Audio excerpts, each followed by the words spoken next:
that Mr. Trump is not only a politician and not only a man whom the American people have entrusted with the fate of their country, he is also a businessman. And I see a big advantage in the fact that he thinks everything through. Since he has become a rich man,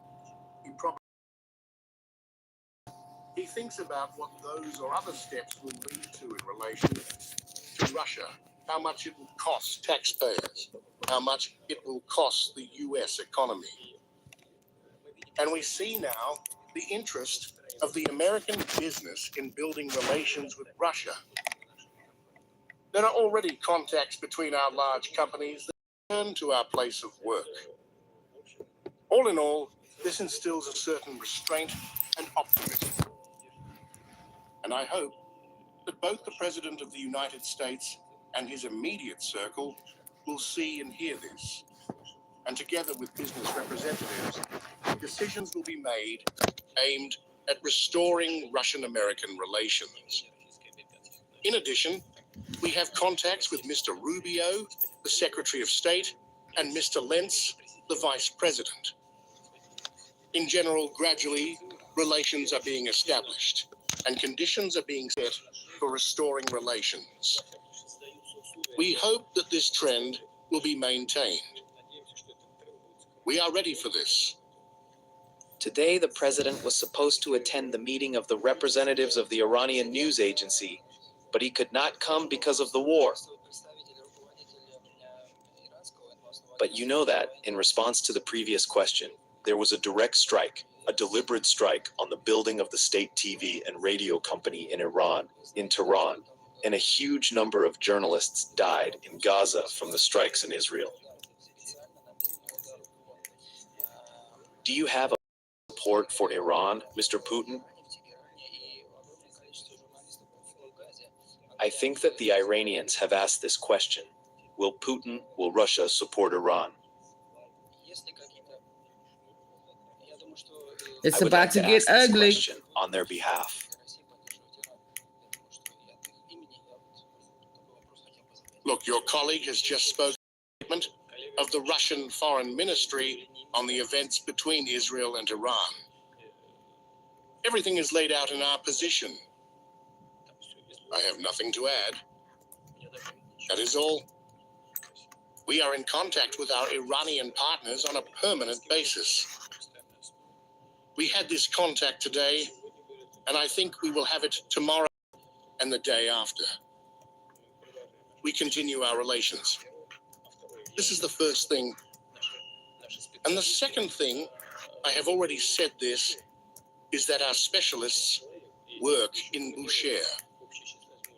There are 250 people, and the total number can reach 600.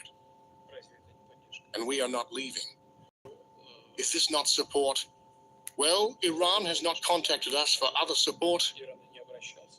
But I repeat, we have been given the estimates. Mr. President, I would like to return to my first question. Because we are talking about what is being discussed in German society very actively. Yes, I truly commend. Olaf Scholz held a debate on the delivery of the Taurus rocket. When he was Chancellor, and now Chancellor Merz has not yet publicly said what will happen. If Germany were to deliver the Taurus, how would the Russian Federation react to this? I have already spoken about this. I just did not articulate it clearly enough. I apologize for what I said unclearly. In general, we know the background of our relations. We know what happened in the 1940s. We know what happened during the Second World War. And we know how much effort was made by the Soviet Union, the Russian Federation, and Germany to heal the wounds of the past. And we managed to do this in many ways. This applies to East Germany, the German Democratic Republic, but it also applies to Western Germany, the Federal Republic. It is enough to remember what Willy Brandt and his party comrades did. Kohl also did a lot. The Soviet Union opposed the division of Germany. It was not the Soviet Union's initiative to divide Germany after the Second World War. We were against it. And in any case, no one doubts that in the 1990s, it was Russia, the Soviet Union, and Russia who played a decisive role in uniting Germany and breaking the wall. I hope no one in Germany has forgotten this. I would like to underline that our representative of the Russian parliament wrote this in his letter to his colleague, the Federal Republic. Russia has not taken a single step in the entire recent history, I would like to emphasize, which would contradict the interests of the German people and the Federal Republic of Germany. Well, the situation has changed now. I do not want to give estimates of the position of the Federal Republic, which occupies us as a result of the assessments that are given in many Western countries. All right? This is a question of political estimates. When we see German tanks in Ukraine, not even in Ukraine, but in Kursk, for example, there is no doubt that it is Russian. This is, of course, a different story. And what are Tauruses? These are high-precision weapons that Ukrainian servicemen cannot control. They are not able to do this. This is an obvious thing. Everyone knows this. It is impossible to use Tauruses without space reconnaissance. Only Western countries can do this. It is impossible to use Tauruses without German officers. Only German officers can control Tauruses. What does this mean? Does this mean that Bundeswehr servicemen will strike Russian territory with German weapons? What does it mean if the Federal Republic is not drawn into a direct armed conflict with the Russian Federation? This cannot be called otherwise. This is not our choice. We do not want this to happen. But if the leadership of the Federal Republic makes such a choice, all right, we will make use of it. I will not go into details now, but this will certainly cause serious damage to our relations. I say this very gently. But this will not have any impact on the course of hostilities, because the Russian armed forces have a strategic advantage in all areas, in all of them. No matter what anyone says, our troops advance along the entire line of combat contact every day, more or less, but they advance every day. And further advance, even if Tauruses are used, is inevitable. This means that we will destroy our relations with Russia, and there will be no result on the battlefield. In the end, this is the decision of the German leadership, if it has the mandate of the German people to do so. And you know what is going on there, so I mean on the line of combat contact. And you know what is going on. You know, due to political reasons, you cannot tell everything objectively there, but it is clear to everyone.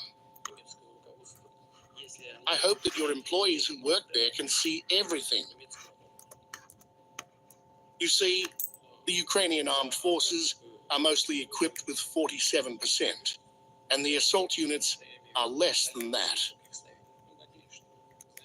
What is next? It is not even a matter of whether weapons are supplied to Western countries or not. This is important, of course, but if the equipment is less than 50%, the armed forces are considered, according to the definition, not capable, not combat capable. Mass and forced mobilization is taking place there. You probably know this. I understand that according to political reasons, we are forced to keep quiet, but I hope you know this yourself. They have agreed to take 18-year-old boys. They plan to recruit Waffen 500. About to get ugly. You want to know what I'm most excited about this summer? No more high-waisted bikinis or one-pieces. Be the first to say. And the number of deserters is increasing. It is just growing very fast. Losses exceed the level of the mobilization. And that is it. What is next? Therefore, we agree, let's sit down and reach an agreement. We proposed the terms of the agreement in Istanbul in 2022. Nuclear negotiations. Hold on, what's this? They were And much softer than they are now. Even in the past 2-3 months that we were negotiating with the United States, we always briefed our Russian friends about the latest about any progress or lack of progress in our talks. Well, I will have serious consultations with the Russian president tomorrow, and we continue to work with each other. Russia is also a permanent member of the Security Council, and we know that they were trying, together with China, to introduce a resolution to the Security Council for the cessation of hostilities. Obviously, now the situation has been changed, and I will have a discussion with them at how it should be proceed. Final question from IRIB. If we can hand over the microphone to the gentleman right there. Thank you.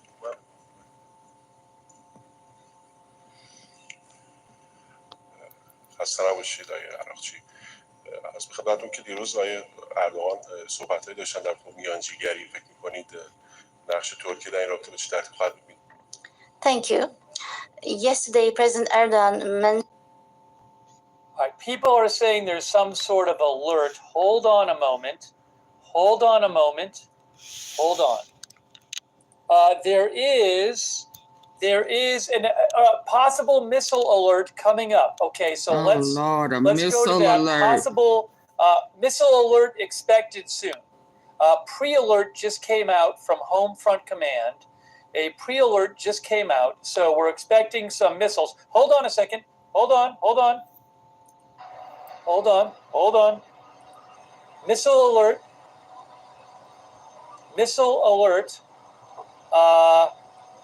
Pre-alert. So let me see if I have any other cameras I can show you. I have Tel Aviv, I have the Haifa cam, and hang on a moment. I might try to get up one more camera. I have the Modin cam. Let me try to get that up on the screen for you, the Modin cam. Missiles are incoming. Missiles are incoming now. Missiles are incoming to Israel from Iran. So we have a missile alert. Missiles are incoming to Israel from Iran. Let me get the third camera up there, but I got to move that Haifa camera out of the way. Maybe I'm going to move it down. All right, hang on. We're just getting everything under control here. All right, so this camera I'm going to move down here. This camera over here. Thanks for mentioning that in the chat. this over there, but I'm going to make it smaller. That's Modine, so we'll make this smaller and put this here. Got to put a border around it. Okay, so you can see that is Modine. And we will see what happens, but missiles incoming now. So I will adjust this caption here. Modine. That's Israel. And let's do this, reset this.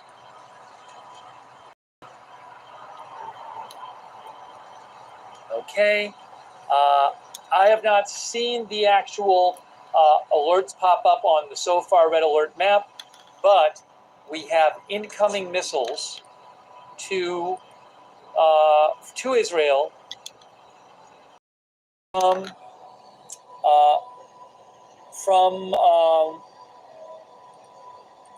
Iran.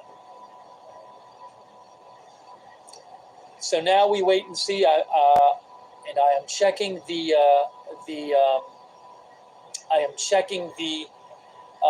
alert so far red alert map, but I don't see any alerts up there yet. So we'll usually soon we'll see those alerts pop up. And the cameras in Haifa and Tel Aviv, the government has told the cameras to point up to the sky. That's why you're seeing sky on those cameras, because they're not allowed.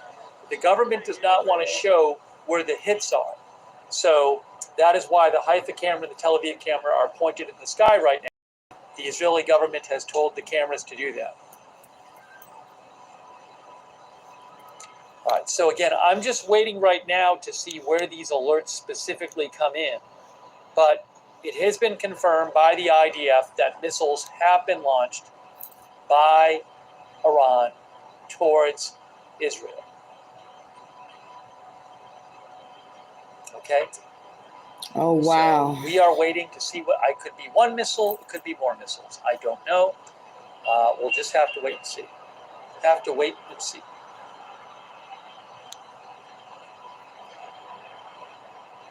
Was this necessary? Yes, a CNN crew is going to a bomb shelter. Anderson Cooper is going to a bomb shelter right now, live.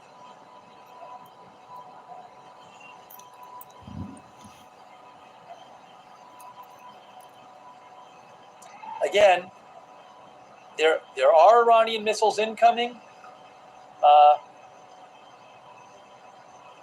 and we just have to wait and see where they end up. Should take them around 10 to 12 minutes from launch. I don't know. I assume we got that alert pretty soon after launch. We very well might start hearing sirens in a moment on one or more of these cameras. And in the meantime, this is going on. Keep putting place on the west, on the white man. I have access to a Jerusalem camera as well, but for the moment I'm going to stick with like 5 years these. for years. I'm limited on how many I can So use. what do you think we as Africans are doing wrong for? African youth are protesting. Where these are coming in. I'm looking here to see. It's just war everywhere. One account I follow, Israel News 24/7, is claiming central in Jerusalem and also saying probably isolated launches, but I don't know if that's the case. Use only single missiles. I've seen a couple of different accounts I follow on Telegram saying these are isolated launches, so not large batches.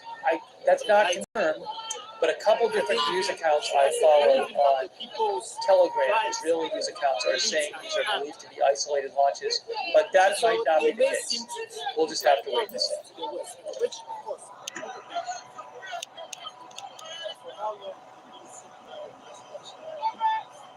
I sort of think I should maybe get, well, I don't know. It takes vision. A human heart. It's kind of guesswork with the cameras. I'm going to get a Jerusalem camera at any moment now. I should get another Jerusalem camera. So at any moment now, Missiles I should be getting on the screen incoming. at Jerusalem camera. Iranian missiles are Hang on for coming a second in. here. Let me just get this ready for you. Again, Yes. I asked, was it Jerusalem worth camera it? coming up, or I'll have it ready for you. Hold on, I don't want that on the audio. Where is that? I see. All right. So I do have access to a Jerusalem camera. Thank you so much. Maybe I can throw it up there real quick, but I don't want to make things too crowded on our screen. States talking about this most recent strike, and I want to put up a statement from the representative Adam Smith from Washington saying, quote, I condemn strongest term president's decision to order the U.S. military to strike Iran's nuclear sites. The president did not seek authorization from Congress. I told y'all he needed authorization. Immediate threats to the security of the United States. Let's be joined right now by the ranking member of the House Armed Services Committee, Representative. He was supposed to get authorization. On the Sunday, fast-paced nature. Less than 24 hours ago, President Trump ordered those strikes against Iran. Can you talk about your reaction, and were you informed? I just saw alerts, a bunch around Tel Aviv, a bunch around Tel Aviv. Hold on. A bunch of alerts around Tel Aviv. I am seeing that on the Rocket Alert app, on the SOFAR app. A bunch around Tel Aviv. Oh, So I just saw that. it's a war. It's coming our way. Sirens right now. Sirens coming out.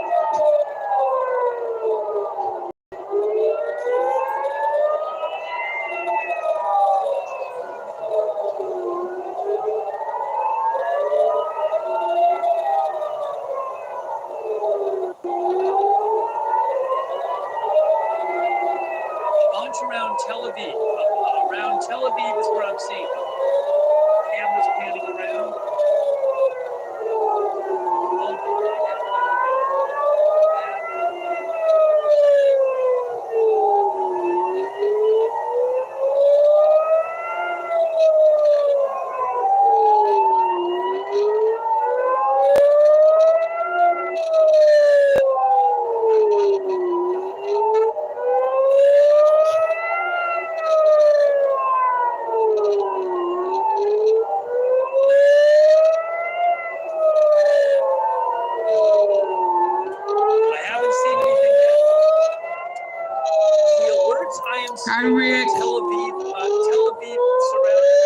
No, he needed authorization. I've seen on the SOFAR map from Tel Aviv. Oh, hold on a second. Hold How am I wrong? right there. In the House representative said that he was supposed to get authorization. Kevin.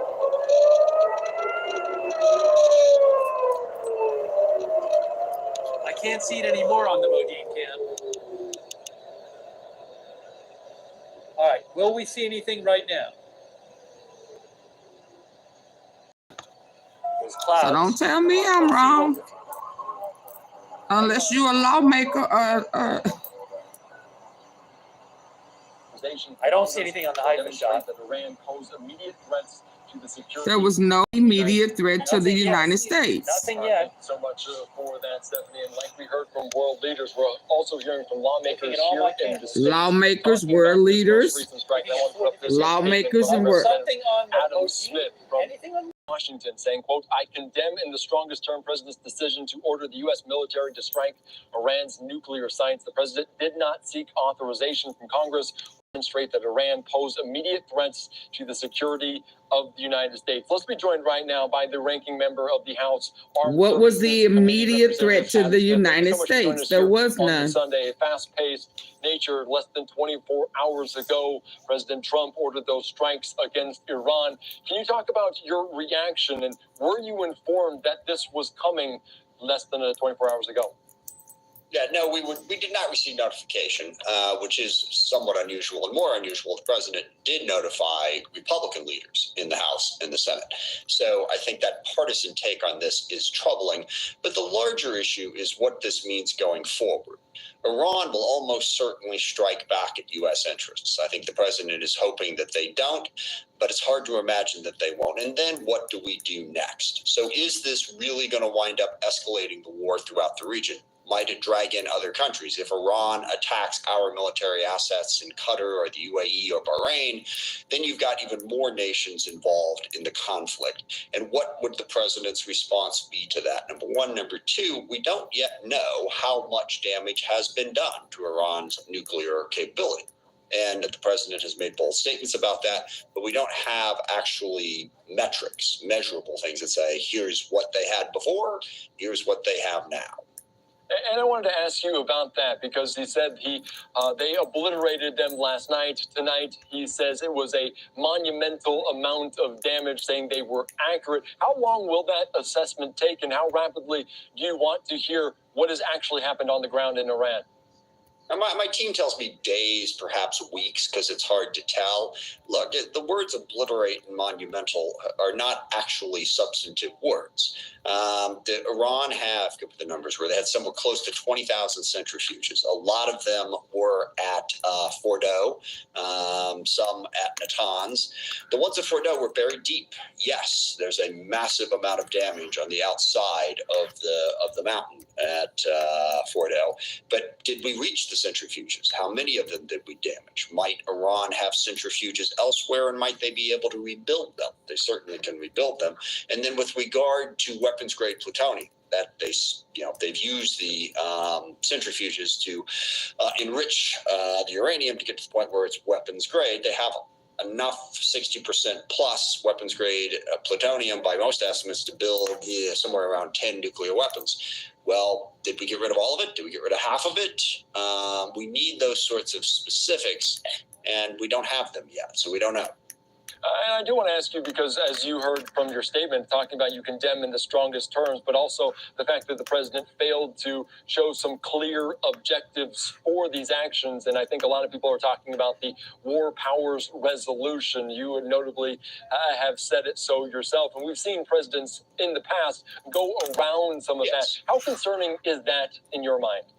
Yeah, well, let me be clear. I mean, President Trump really, other than the not notifying Congress at all and then doing so in a partisan way at the last minute, what he's done here is not unprecedented. Democratic and Republican presidents have acted without congressional authority in a variety of different ways in terms of using the military. But it is nonetheless troubling. The War Powers Resolution, the Constitution, give Congress more power than this. The president is not allowed, under the Constitution, to take these unilateral actions. And I think it's important that we follow the Constitution. So I'm troubled by that, but the more immediate concern is what comes next. How does Iran respond? How do we respond? What is the true nature of their nuclear and military capability after these strikes? And we've seen other lawmakers like Republican Thomas Massey calling this unconstitutional, also talking about the War Powers Act. We heard from AOC Alexandria Ocasio-Cortez, a fellow Democrat, saying it's absolutely and clearly grounds for impeachment, saying this is a grave violation of the Constitution. Do you think it warrants the level of an impeachment inquiry? No. No, I don't. I don't think we should throw around impeachment that lightly. I mean, let's remember. I mean, Bill Clinton, did the war with Serbia over Kosovo. Congress didn't vote to approve that. In fact, we had a vote, and we rejected the vote, and the president went forward with it anyway. President Obama went into Libya. Now, he did cite the War Powers Resolution. There's all kinds of little nuances to what happened there. But presidents have pushed the envelope on this to assert greater control of the military, Republicans and Democrats alike. So no, I don't think this is an impeachable offense. I think it is a problem that so much power is being concentrated in the hands of the executive. And of course, with President Trump, he's doing this in a wide range of other ways, using the U.S. military domestically, firing people, canceling programs that Congress has approved. So, I mean, he's gone outside of constitutional authority most of the other presidents. But in terms of using the military, this is not unprecedented. I just wanted to ask you about that. And of course, you also mentioned, as we watch and wait for Iran to retaliate, they have vowed to, as U.S. cities here in the United States, DHS Secretary Kristi Noem saying there is a heightened threat environment. Are you concerned about that, an attack potentially on home soil? Yes, I mean, the most likely outcome is that Iran will use their missiles and their drones in the region, either directly their own or from some of their proxies, Shia militias that they have in Iraq and elsewhere, to attack U.S. troops in the region. We have a lot of bases throughout Iraq, UAE, Kuwait, Qatar, Bahrain. That's the most likely target. But we have certainly heard intel briefs before that Iran also could potentially carry out terrorist attacks on U.S. soil.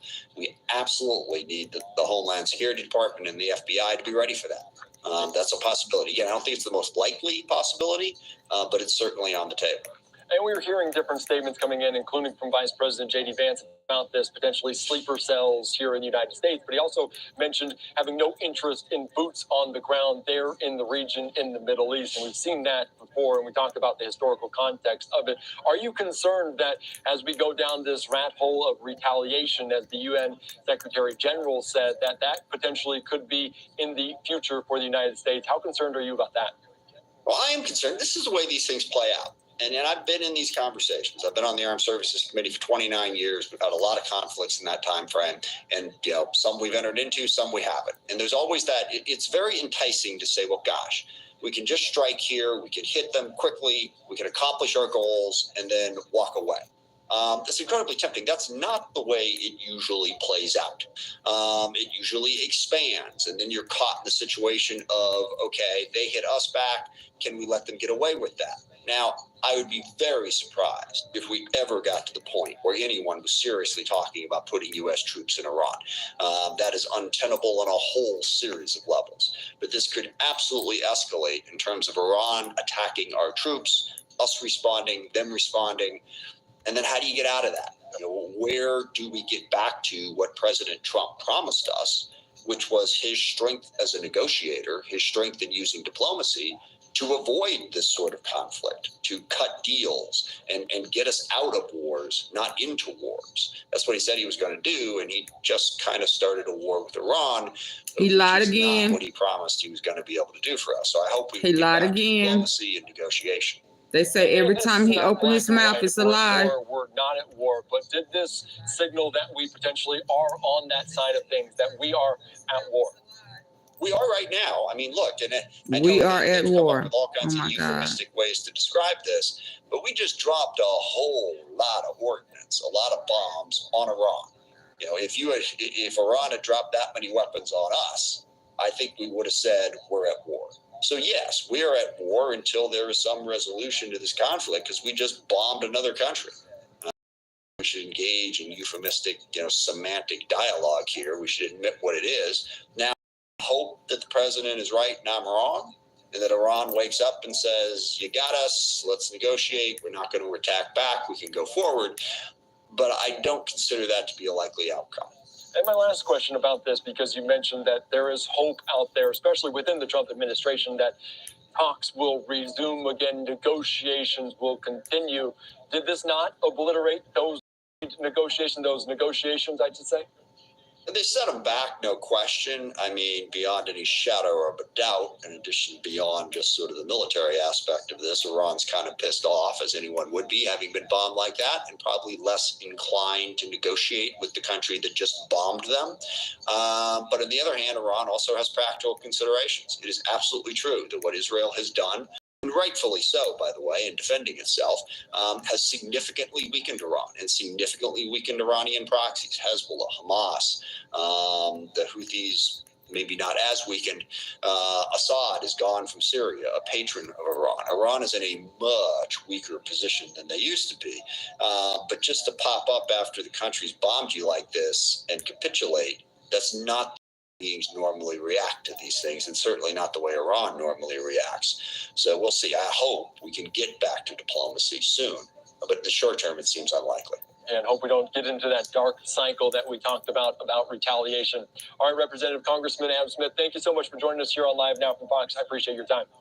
Well, thanks for the chance. Appreciate it. Thank you so much. All right, great conversation there. Here, as about 24 hours ago, we're watching it unfold in real time. The three nuclear facilities in Iran, of course, following the latest here on Live Now from Fox, as it was the address to the nation at 10 o'clock Eastern that we really heard for the first time from the president about these, saying they obliterated those three facilities, including the one that we talked about notably in Fordo. So we're following the latest here on Live Now from Fox, and of course, from obliterate to having monumental damage. Let me get to this one.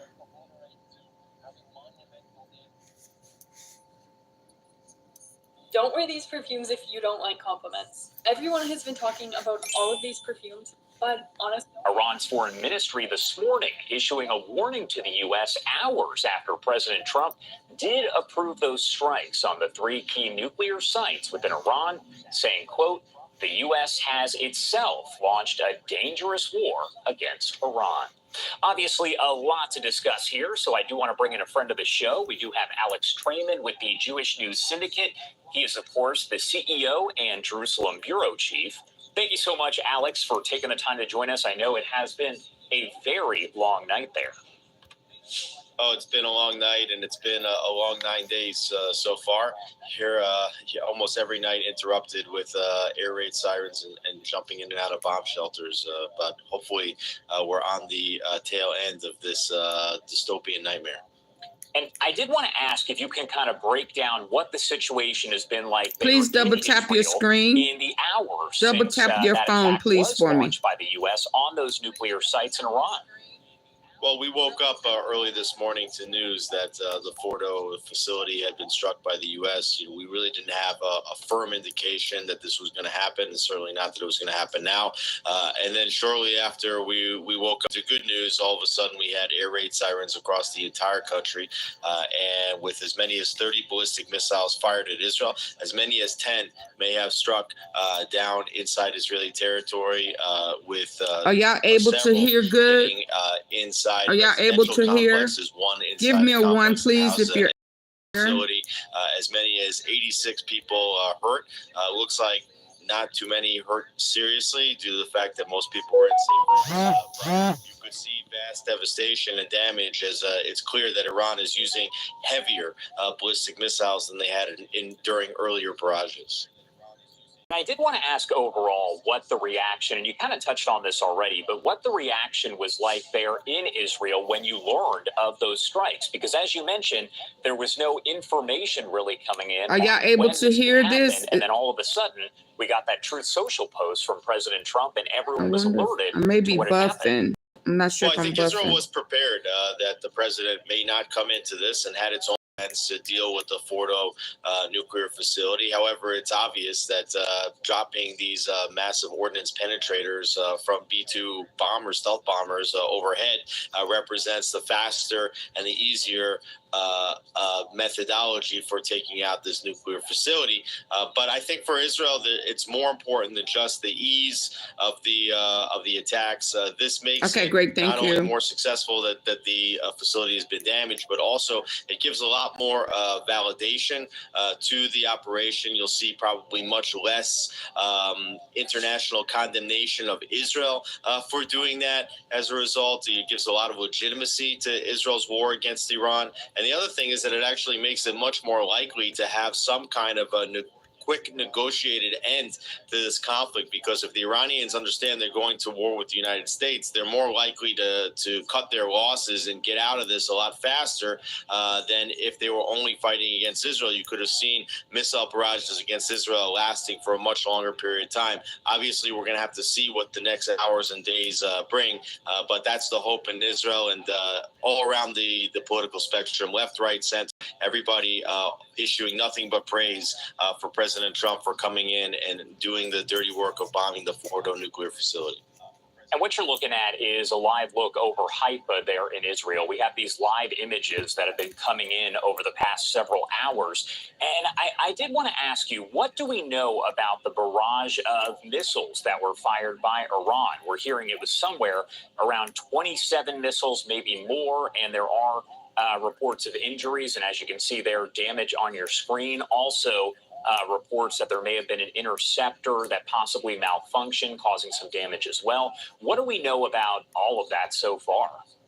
Hi, David. Well, correct. There was a major strike in Haifa, and it happened without air raid sirens going off, and that's because they think that the missile interceptor malfunctioned, and therefore the sirens didn't go off. So people weren't even in their safe rooms when that happened. So that could be one of the reasons why there was so much damage. The Iranians are reporting that they've used much more sophisticated weapon this morning, including like a 2,000-kilometer range missile with a 1.5-ton warhead, and that could also be why you're seeing such great devastation on the ground. That each one of these missiles, when they're more sophisticated, have a heavier payload and go faster, can obviously achieve much more damage. Also, in the last couple of days, we've seen the Iranians using cluster bombs that, when they come into the atmosphere, then they break into as many as 20 different pieces and can cause multiple impact sites with just a single weapon. How significant is the U.S. strike here, or I should say strikes, on those 3 key nuclear facilities? We heard from President Trump. He did say in his brief remarks there, quote, fully obliterated. So what do we know about the full extent of that, and what sort of impact will that have? Well, we're still trying to learn all the details, but what it basically means is that Iran can no longer enrich uranium, that any of the enrichment that they would need in order to get to a nuclear bomb is now been taken out. And so this basically neutralizes the future potential of nuclear threat. Now, if Iran already has developed some kind of a crude nuclear weapon, or has acquired one from Pakistan or from any other source, North Korea, then they may still have a nuclear weapon that they can deliver. But their ability to produce nuclear weapons moving forward, and the belief was not only that they would be able to produce one, but if they would be able to produce one, that they could produce as many as 10 or more. So that capability has seemingly been eliminated. And when we talk about the comments that we are getting from the Iranian Foreign Ministry, I mentioned this off the top, but they did warn the U.S. hours after the strike, saying that the U.S. has itself launched a dangerous war against Iran. Just based on your perspective, you're reporting all of that. Are we at war? Well, I think that you're definitely in a war. The question is, can the war be negotiated to a quick conclusion? I think there's a good chance that it can be negotiated to a quick conclusion, because, as the president stated, that there are many, many more targets, and they can be hit very quickly and even easier than Fordo. So, I think that the Iranians have to recognize that the strikes until now, they have been precision targeted on the nuclear facilities, on the nuclear program, on the ballistic missile program, but they haven't really targeted national infrastructure, and they haven't gone after the regime itself.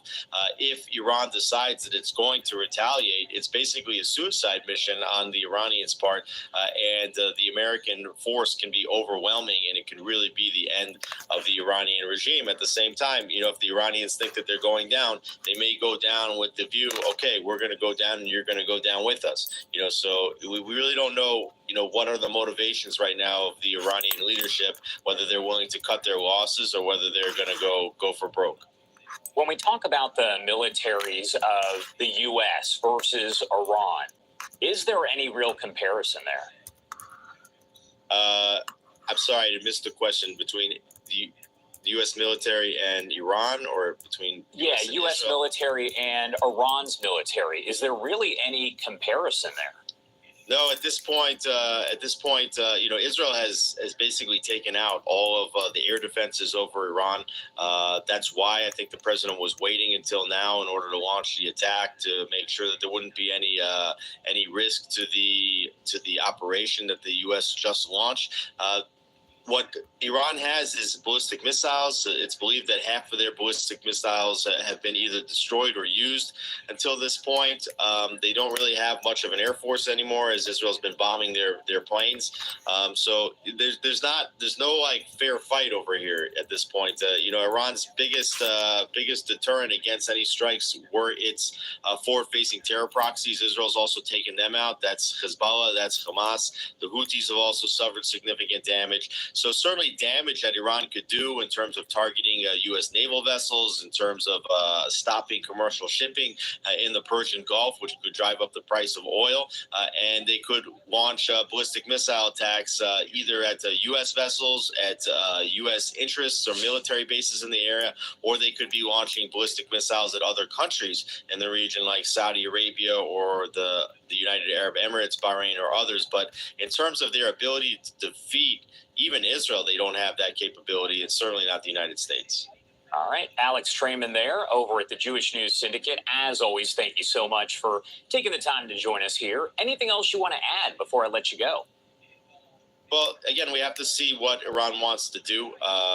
If they're going to recognize that their nuclear facilities are destroyed, but they want to live another day, they may cut their losses. But based on everything that we know about their ideology and their theology, that they may unleash whatever they have remaining in their arsenal. I mean, even this morning when the air raid sirens went off, we said amongst ourselves, this is probably going to be the harshest barrage as of yet. So we don't know what the Iranian response is going to be. I think that there's a good chance that this wasn't the only strike that the United States will make before this is over.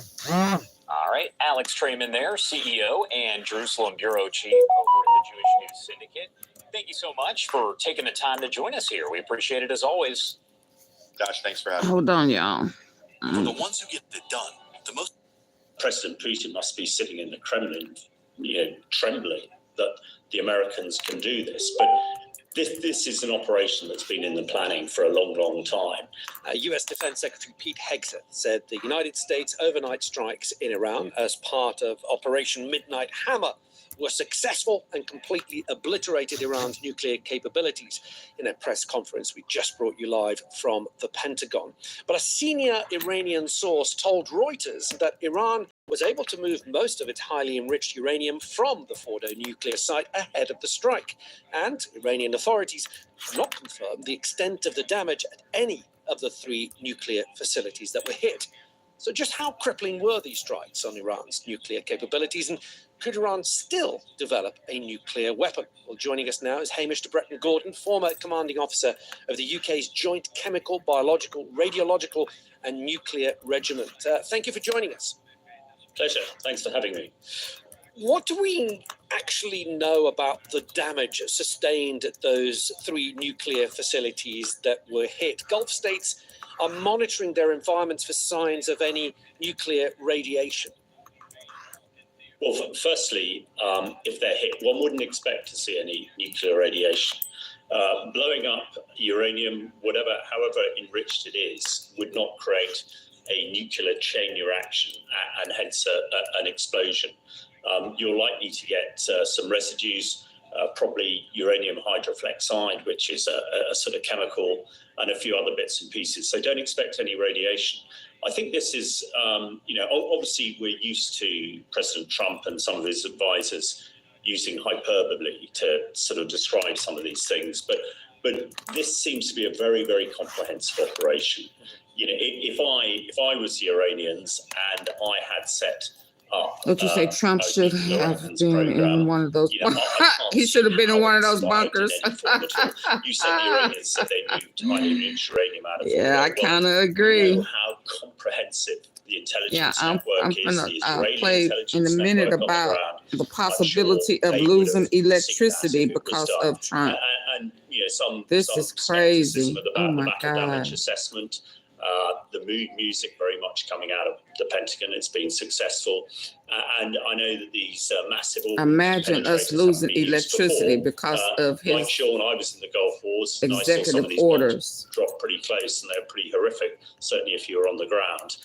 And the technical spec we know of the MOBs, if they've dropped 3 or 4 of these on Fordo, I wouldn't have thought very much remains of it. So on the face of it, I for once agree with President Trump and his close advisors that the Iranian nuclear program probably has been obliterated, certainly for the next few years. And we will see what happens. But this is not a Chernobyl. This is not a Fukushima. there should be very little radiation if these places have been hit That's properly. big time If and the Iranian has a clue regime what. was successful I agree, in, Christina. I agree with you. moving some of that enriched uranium, how easy is it to track? Is it a substance that will give off enough radiation for it to be tracked remotely? Does it need a special storage facilities? How easy would it be for authorities to be able to track it and destroy the rest of it?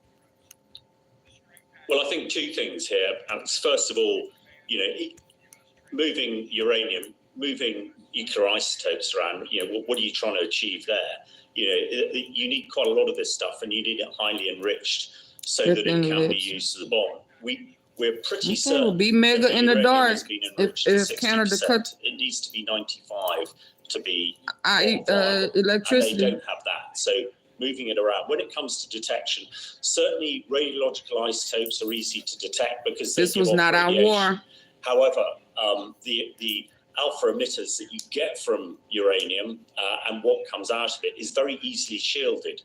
Actually, your skin will keep out a lot of uranium. So they could shield it in a box with lead, whatever it is, and it would be quite difficult to detect with the sort of monitors and sensors that the Americans and others might have up in the sky around the place. But I think a lot of the intelligence that the Israelis, the Americans are relying on in Iran is what we call human intelligence and signals intelligence. That is spies on the ground. That is signals intelligence. And sirens are going off. I think Israel. Incredibly impressive things about the sending missile operation alerts. is that they've done it. Their operational security was completely watertight. They've done this operation with nobody knowing it.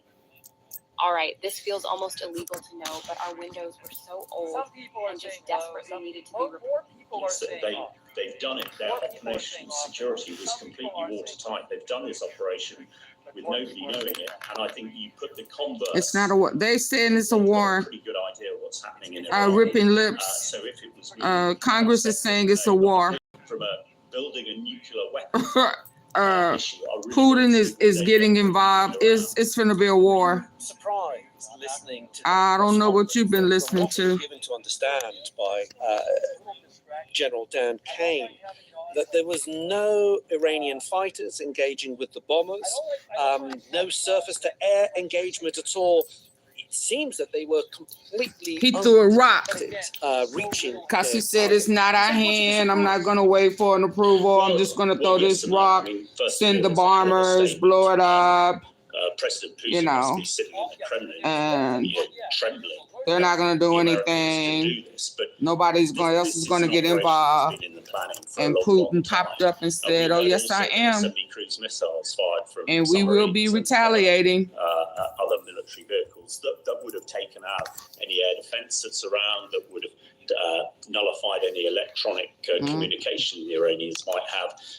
And the Iranian Air Force really, Okay, well, let me get back so you can itself, not just in this attack, hear what the U.S. is saying. Hold on. When we talk about escalation, what the Iranians Putin will be. He talking about Putin, but hold on. They have some quotes from their news agency, Iranian state media. They say that every single person present. That he says he and Iran and Russia have worked in consulting. Hold on.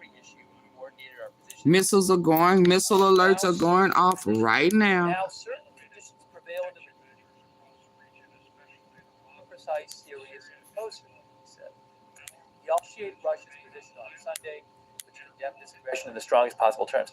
I probably should we can look at what Russia's. We hope it will be accomplished by practical steps in the Security Council and other international forums. We could take a peek at what Russia said in the Security Council, I think. China enters war. Oh, Lord. Here. We will continue talking to China as part of an ongoing process. At this stage, we are concentrating on the military campaign. Do you guys want to hear a bit of what Russia said in the Security Council today? I wouldn't mind checking it out.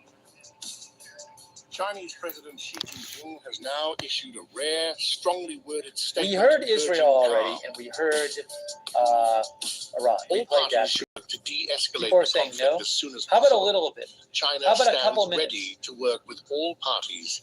I won't play the whole. We don't have to listen to the whole thing. In the Middle East. I got it right in front of me. Violence in response to the conflict would likely increase if Iranian leadership issued a religious ruling calling for retaliatory violence against targets in the homeland, condemned Israeli strikes which they haven't done as yet. reckless.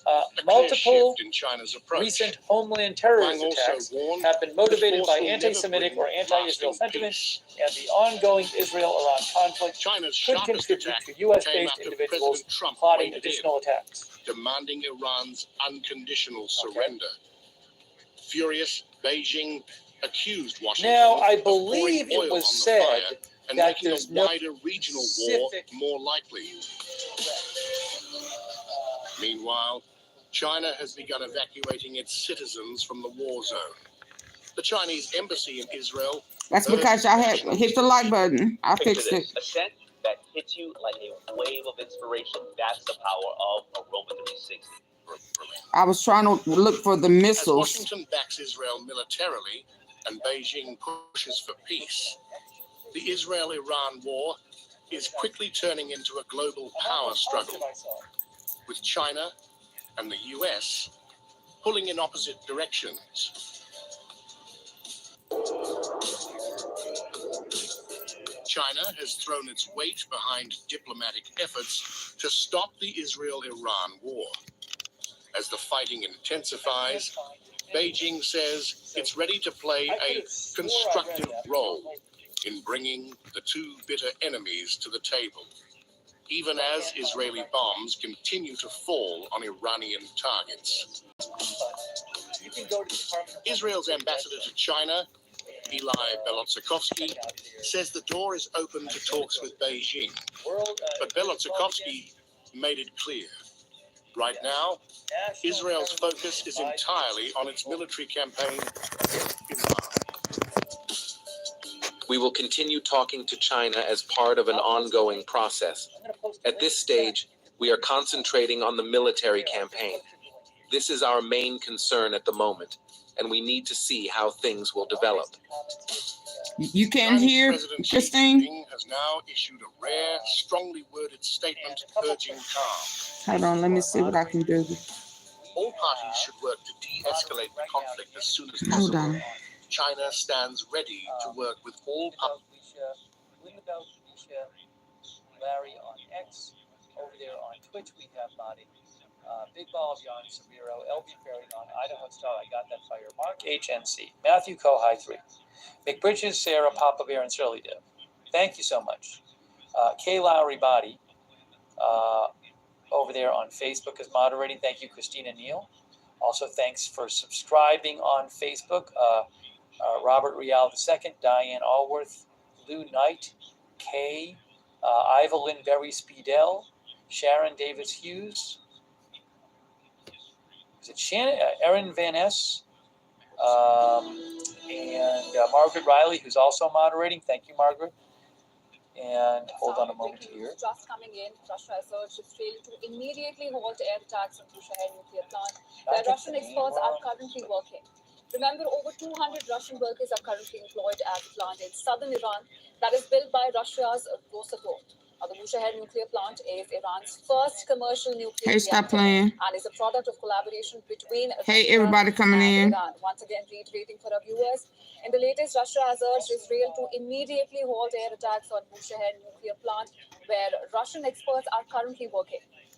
You would remember that over 200 Russian workers are currently. So Russia will be against the U.S. and China. And you don't think it's a war? First commercial nuclear reactor and is a product of a collaboration between Russia and Iran. They go Russia, and we just saw China.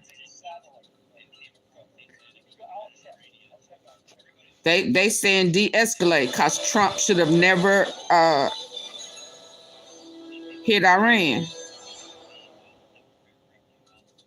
And we have breaking news coming in at this point of time. Chinese President Xi Jinping held a phone call with his Russian counterpart Vladimir Putin on the escalating situation in West Asia. In their conversation, both the leaders condemned Israeli strikes on Iran.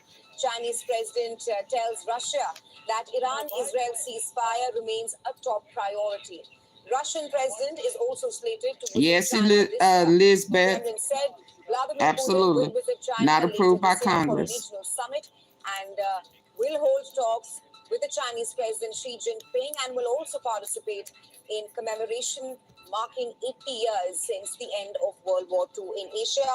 And that's the news coming in that the Chinese president and the Russian president, they both have held a phone call discussing the escalating situation between Israel and Iran.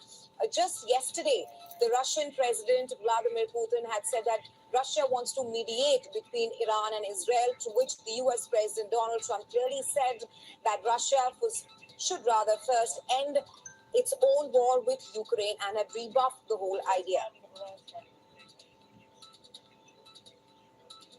Now, Russian President Vladimir Putin says Iran has not asked Moscow for military help amid the escalating war with Israel. Putin has also offered to mediate the Iran-Israel war. Addressing a televised press conference in St. Petersburg, Putin suggested that Moscow could help negotiate a settlement that could allow Tehran to pursue a peaceful atomic program while assuaging Israeli security concerns. Now, in January, Russia and Iran had signed a comprehensive strategic partnership agreement as well. But Putin clarified that the agreement does not relate to the defense sphere. He also said that Russia had earlier offered Iran projects in the field of air defense systems, but Tehran showed little interest at the time.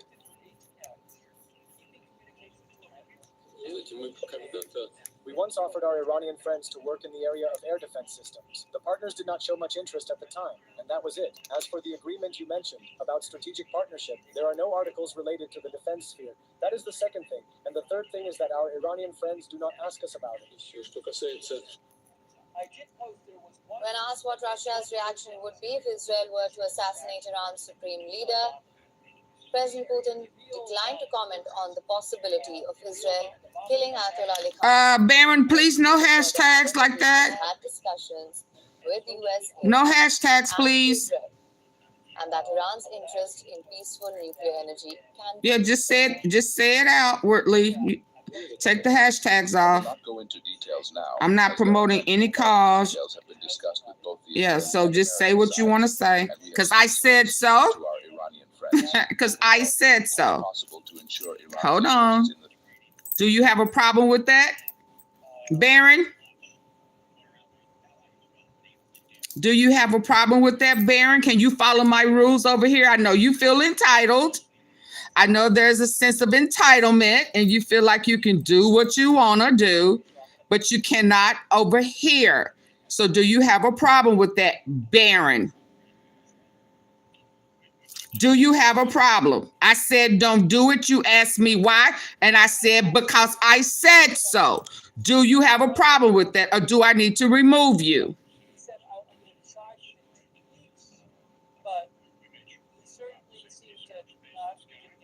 Do I need to remove you? You little entitled fuck. And Wolf, you can go as well. How about that?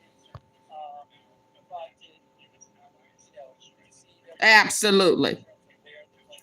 Okay, so you need for me to remove you because you feel entitled. Bye, Baron. Bye.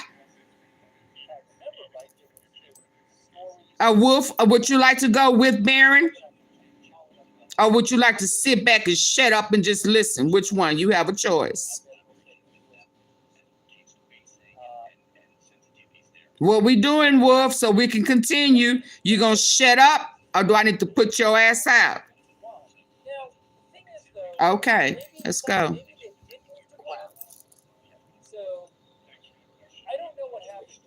I will not go into details now, as there are many. All these details have been discussed with both the Israeli and American sides, and we have sent certain signals to our Iranian friends. Overall, it is possible to ensure Iran's interests in the field of peaceful nuclear energy. At the same time, it is possible to address Israel's concerns regarding its security. I guess so, Kevin. Such options exist. He felt a little too entitled for me. However, Putin's offer to mediate between Israel and Iran was rejected by US. And they talking about cutting off our electricity and stuff. No. Its own conflict in Ukraine. Okay, well then, bye, Tyson. You take TYBA, TYWA. Get your ass up out of here. Bye, Tyson. I'm not thirsty for you. 2022.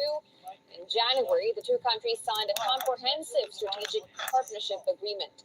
But Putin dismissed reports claiming that Iran has asked for Russian. You're going to do what I tell you to do, or you're going to get the hell up out of here. Pointed out that over 200 Russian workers are currently employed. Bye, Christopher. At the Bushehr nuclear power plant in southern Iran. Bye, Christopher.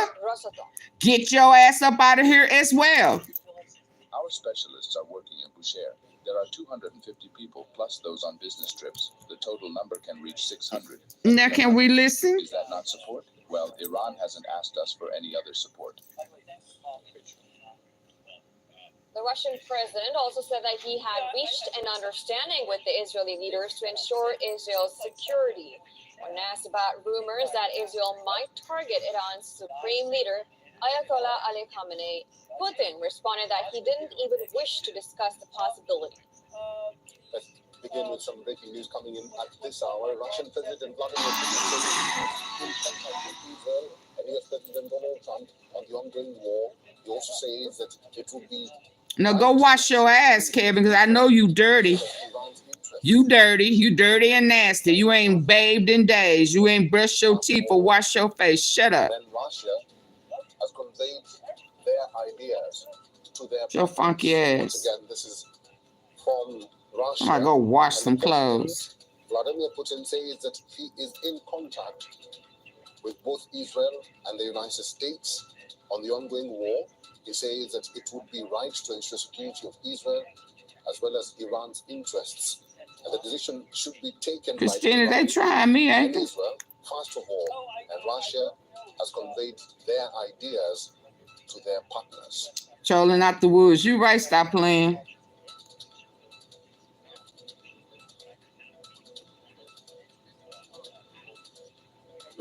Mr. Scott Lucas is a professor of international politics, Clinton Institute, University College Dublin, is now joining us live from Ireland. Mr. Lucas, thanks for joining us and making time for us. Let's start by quoting the stance by the IAEA because it is very important at this juncture. The Director General says that we did not find in Iran elements to indicate that there is a systematic plan to build a nuclear weapon, but Iran is angry that the agency has not condemned Israel for targeting their nuclear facilities because under international law and the Nuclear Non-Proliferation Treaty, attacking nuclear sites is banned. So let's start with the first part of that statement because it's very important in the wider context. The United Nations Atomic Energy Inspectors say Iran has not been pursuing a nuclear weapon. U.S. intelligence services say that Iran has not been pursuing a nuclear weapon. The U.S. Director of National Intelligence, Tulsi Gabbard, has said Iran is not pursuing a nuclear weapon. However, as you just reported, Donald Trump says Iran is not only pursuing a nuclear weapon, but is only a few weeks away from it. He made that up in his head. He made that up. The world's nuclear experts say Iran, while developing a nuclear program, and indeed while being in violation of IAEA regulations, that Iran is not pursuing a nuclear weapon, which is the stated cause for the Israeli war, and why the U.S. might join that war. Now, the second part of this, Iran's case is that if we are not pursuing a nuclear weapon, we're not an immediate threat. No immediate threat. Do not have cause to attack our sites for our nuclear program. But I'll state the obvious. Israel is not a party to the IAEA. Israel does not declare its own nuclear weapons. So Israel is not going to accept the authority of the IAEA. They're going to attack anyway. The question is, will other countries in the world not only criticize the Israeli war, but do something to try to limit it? Mr. Lucas, could that be the reason why Iran is threatening to leave the NPT treaty? And what happens when it does? Well, we're a long way away from talking about Iran leaving the NPT, because the immediate issue here is a war and how far it goes, including the attacks on Iran's nuclear facilities. Certainly, at least Iran's parliament, because the Iranian leadership hasn't stated a position on this, but certainly Iran's parliament was going to make a public show like this, given that the attack has been so widespread on Iran, and given that Iran's own retaliation has not been that effective. It's not stopping the Israelis. So it's sort of, the NPT is a very serious treaty. It's a very important treaty to limit nuclear weapons. But in this case, Iran's position is symbolic more than anything else.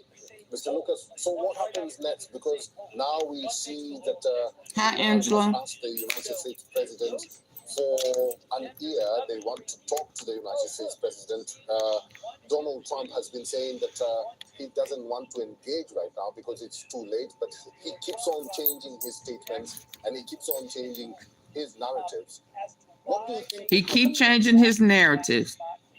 We're going to say two important things because we need to try to get reliable information. First, Donald Trump makes things up.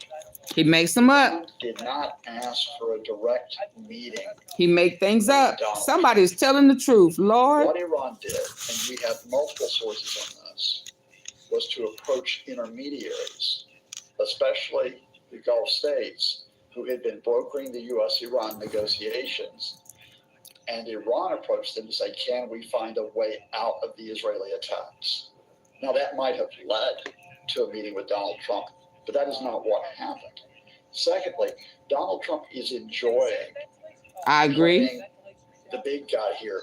Maybe he'll go to war, maybe he won't. And Israel has exploited that. Israel played Donald Trump by saying, oh, you've been negotiating with Iran, but Iran's not going to accept your negotiations. You'll get your deal if we attack them.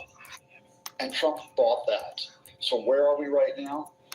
The Wall Street Journal is reporting tonight from, quote, people familiar with the discussions that Donald Trump has approved of attack plans by U.S. forces alongside Israel, he's telling the truth. Iran, but has not decided to implement the plans. In other words, Trump made it up in his dementia mind.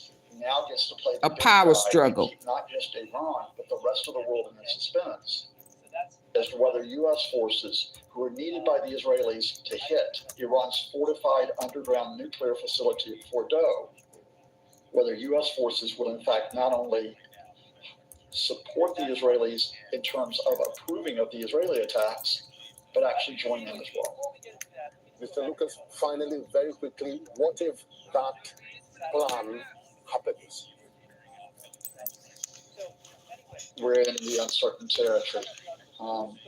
Just consider that in the last few months, we've been in the uncertain territory of Russia's invasion of Ukraine. We've been in the uncertain territory of Israel and Pakistan having a confrontation. We're now in the uncertain territory that there is an ongoing war in Gaza, and now there is an ongoing war. I need for y'all to double tap the screen, hit the like button, or go ahead and exit. It don't matter to me. But if you're going to be over here and in the bushes, I need for you to hit the like button or politely leave. This is uncharted and dangerous territory. We have rules over here. True. Mr. Scott Lucas, I'll not let you go right now. Stay with me because we have some more breaking news coming in at this hour. Sirens sound or have sounded in Ashkelon, Ashdod, Tel Aviv, and surrounding areas in Israel after fresh salvo of Iranian ballistic missile attack. Once again, we are receiving reports from Israel, and the sirens have been sounded in Ashkelon, Ashdod, Tel Aviv. Double tap the screen, hit the like button, or leave. Hi, BG.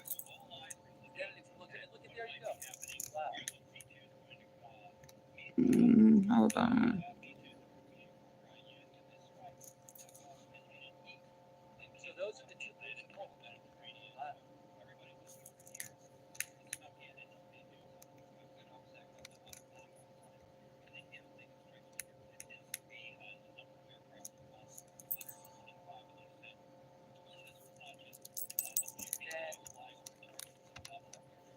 BG.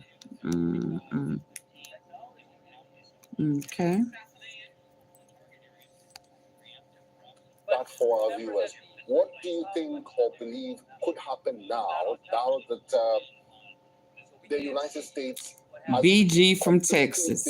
Okay. into this conflict?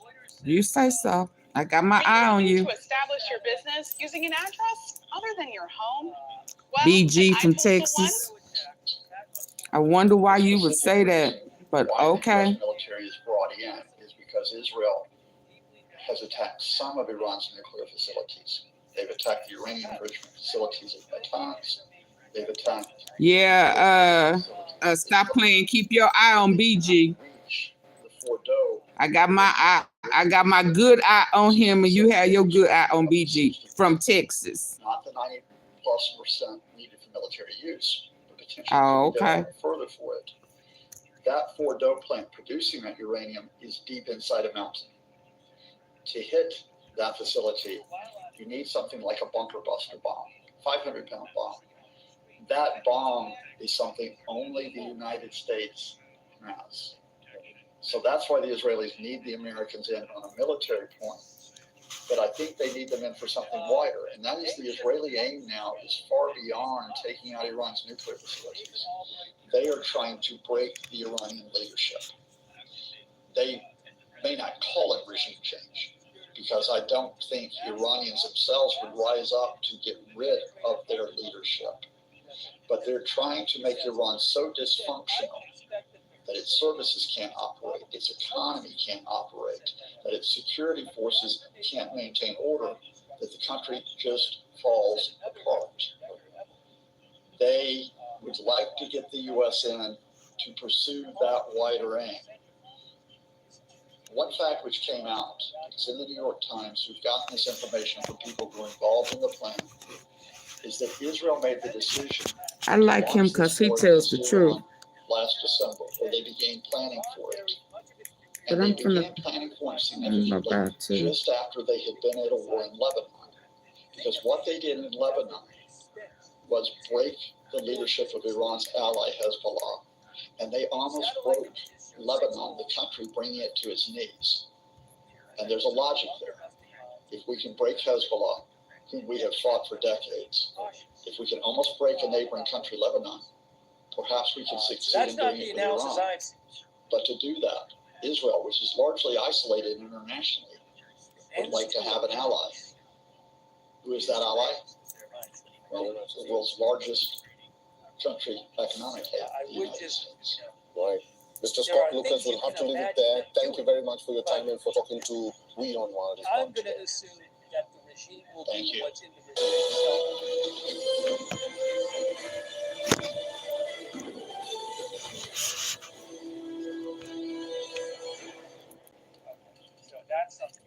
Another set of breaking news coming in right now. U.S. President Donald Trump appears to rebuff Vladimir Putin's offer to mediate in the Israel-Iran conflict, saying that the Russian president should end his own war in Ukraine first.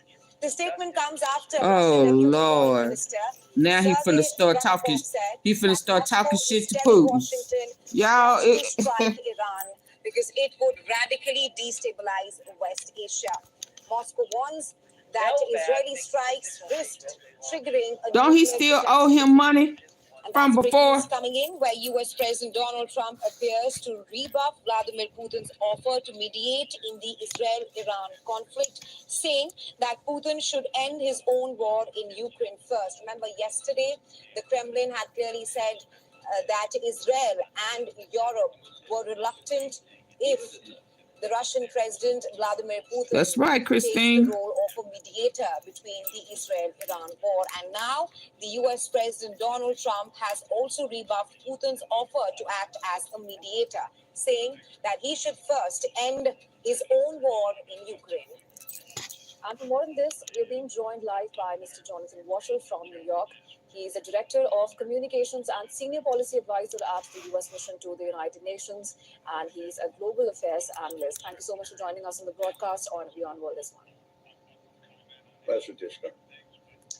So we know that Israel and Iran have carried out a new wave of attacks on key cities. Hold on. Fuel fears of an all-out. Let's listen about our electricity. Dollar for dollar, we need to. That President Trump decided to move forward with an additional 25% tariff on our steel and our aluminum. As I've always said, it's tariff for tariff, dollar for dollar. We need to tariff the steel coming into Canada at an additional 25%, totaling 50%. Regards to electricity, everything's on the table right now. I'm announcing today that Canada will achieve NATO's 2% of GDP target this year, half a decade ahead of schedule. And we will further accelerate our investments in years to come, consistent with meeting these new security imperatives. Our plan will help ensure that Canada is strong at home and reliable abroad. We will ensure that every dollar is invested wisely, including by prioritizing made in Canada manufacturing and supply chains. We should no longer send 3/4 of our defense capital spending to America. The recent escalation in trade tensions between the United States and Canada has sent shockwaves through North American markets, with President Donald Trump's decision to impose a staggering 50% tariff on steel and aluminum imports from Canada and Mexico. This move, effectively doubling the previous tariff rates, has ignited a fierce response from Canadian leadership, particularly from Ontario's Premier Doug Ford, who has vowed to retaliate with measures that could disrupt the deeply intertwined economic relationship between the two nations. The fallout is already visible. Canadian factories are closing, unemployment is rising, and political tensions are heating up. Is Canada's electricity threat a game changer in the trade war? The decision to impose 50% tariffs on Canadian steel and aluminum is a hallmark of Trump's aggressive trade policy, aimed at bolstering American industries, but often at the expense of international partners. Canada, a long-standing ally and one of the U.S.'s largest trading partners, has been hit particularly hard. The Canadian economy, heavily reliant on exports of steel, aluminum, and energy to the U.S., is reeling from the economic fallout. Economists report that these tariffs have severely Canadian exports, pushing the country's trade deficit to record highs. The impact is not just financial, but also political, with a wave of anger sweeping across Canada as businesses struggle and jobs disappear. In response, Canadian leaders are exploring retaliatory measures to counter the economic damage. Ontario, Canada's economic powerhouse, has taken a particularly hardline stance. Premier Doug Ford's fiery rhetoric, "We're going to land every piece we've got," signals a willingness to escalate the conflict, potentially disrupting critical supply chains, including electricity exports. They are not scared of Trump. This stance has raised questions about the future of Canada-U.S. relations and whether both nations are heading toward a lose-lose scenario. One of Canada's most potent retaliatory tools is its control over electricity exports, particularly from Ontario and Quebec, which supply power to approximately 1.5 million homes in states such as Minnesota, New York, and Michigan. And the 25% on electricity exports, will that take effect regardless of what happens today? I mean, if he pulls back, so you guys are going to follow through? We have to follow through until he drops tariffs completely. He's putting everything on hold for 30 days, and we know what happened last time. He said 30 days, and a week later or 2 weeks later, he brings the tariffs back. You know, you touch the stove once, you get burnt, you don't touch that stove again. And we're going to make sure that we follow through with what we said we were going to do. In March 2025, Ontario imposed a 25% surcharge on electricity exports to the U.S., a move that Premier Ford warned could be increased if trade tensions escalate further. This surcharge is already adding an estimated $100 per month to the electricity bills of affected American households, generating between $300,000 and $400,000 in daily revenue for Ontario. Ford has pledged to use this revenue to lower electricity costs for Ontario residents, framing the move as both a retaliatory strike and a domestic boon. The threat to pull the plug on electricity exports is not just rhetoric, it's a strategic card that Canada is playing to exploit its leverage. The northern U.S. states are heavily reliant on Canadian energy, and any disruption could lead to skyrocketing. Follow through? We have to follow through until he drops tariffs completely. He's putting everything on hold for 30 days, and we know what happened last time. He said 30 days, and a week later or 2 weeks later, he brings the tariffs back. You know, you touch the stove once, you get burnt, you don't touch that stove again. And we're going to make sure that we follow through with what we said we were going to do. In March 2025, Ontario imposed a 25% surcharge on electricity exports to the U.S., a move that Premier Ford warned could be increased if trade tensions escalate further. This surcharge is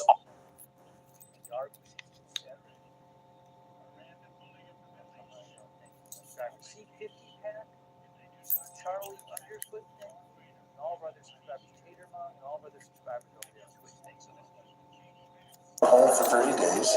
Double tap the screen, get your likes up. A week later or 2 weeks later, if you want to continue. Hi, Julius. You know, you touch the stove once, you get burnt, you don't touch that stove again. And we're going to make sure that we follow through. Electricity is going to be And the affected. 25% on electricity exports, will that take effect regardless of what happens today? I mean, if he pulls back, so you guys are going to follow through? We have to follow through until he drops tariffs completely. He's putting everything on hold for 30 days, and we know what happened last time. He said 30 days, and a week later or 2 weeks later, he brings the tariffs back. You know, you touch the stove once, you get burnt, you don't touch that stove again. And we're going to make sure that we follow through with what we said we were going to do. In March 2025, Ontario imposed a 25% surcharge on electricity exports to the U.S., a move that Premier Ford warned could be increased if trade tensions escalate further. This surcharge is already adding an estimated $100 per month to the electricity bills of affected American households, generating between $300,000 and $400,000 in daily revenue for Ontario. Ford has pledged to use this revenue to lower electricity costs for Ontario residents, framing the move as both a retaliatory strike and a domestic boon. The threat to pull the plug on electricity exports is not just rhetoric, it's a strategic card that Canada is playing to exploit its leverage. The northern U.S. states are heavily reliant on Canadian energy, and any disruption could lead to skyrocketing prices or even limited power outages. However, this strategy is not without risks for Canada. Electricity exports are a significant revenue source for Ontario, and cutting them off entirely could harm the province's economy. Still, the threat alone has sparked concern in the U.S., with public opinion increasingly questioning whether Trump's tariffs are worth the cost to American consumers. Beyond electricity, Canada has implemented a range of retaliatory measures to counter the U.S. tariffs. The federal government has imposed tariffs on $30 billion worth of American goods, targeting products like agricultural items, milk, eggs, fruits, and vegetables, with duties ranging from 10% to 25%. Ontario has also taken unilateral action,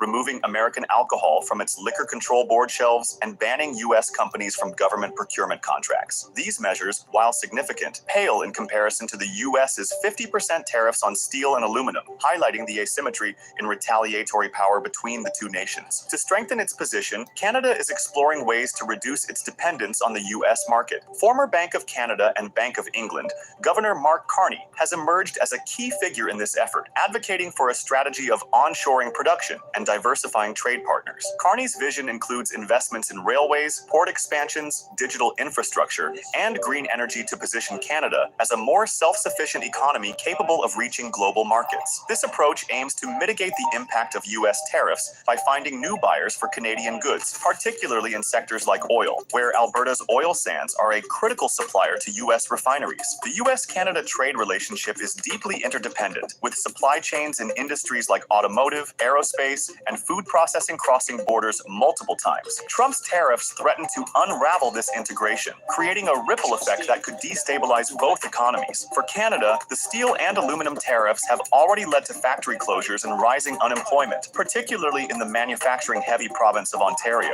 The business community is pressuring Ottawa to retaliate more forcefully, but the federal government's more moderate approach contrasts with Ontario's aggressive stance, raising questions about internal political cohesion. In the U.S., the tariffs have contributed to market volatility, with major companies experiencing significant losses since the trade war began. Public opinion is growing increasingly skeptical, with many Americans questioning whether the tariffs are worth the economic pain. The approach contrasts with Ontario's pressuring Ottawa to retaliate led to factory closures and rising unemployment, particularly in the manufacturing-heavy province of Ontario. The business community is pressuring Ottawa to retaliate more forcefully, but the federal government's more moderate approach contrasts with Ontario's aggressive stance, raising questions about internal political cohesion. In the U.S., the tariffs have contributed to market volatility, with major companies experiencing significant losses since the trade war began. Public opinion is growing increasingly skeptical, with many Americans questioning whether the tariffs are worth the economic pain.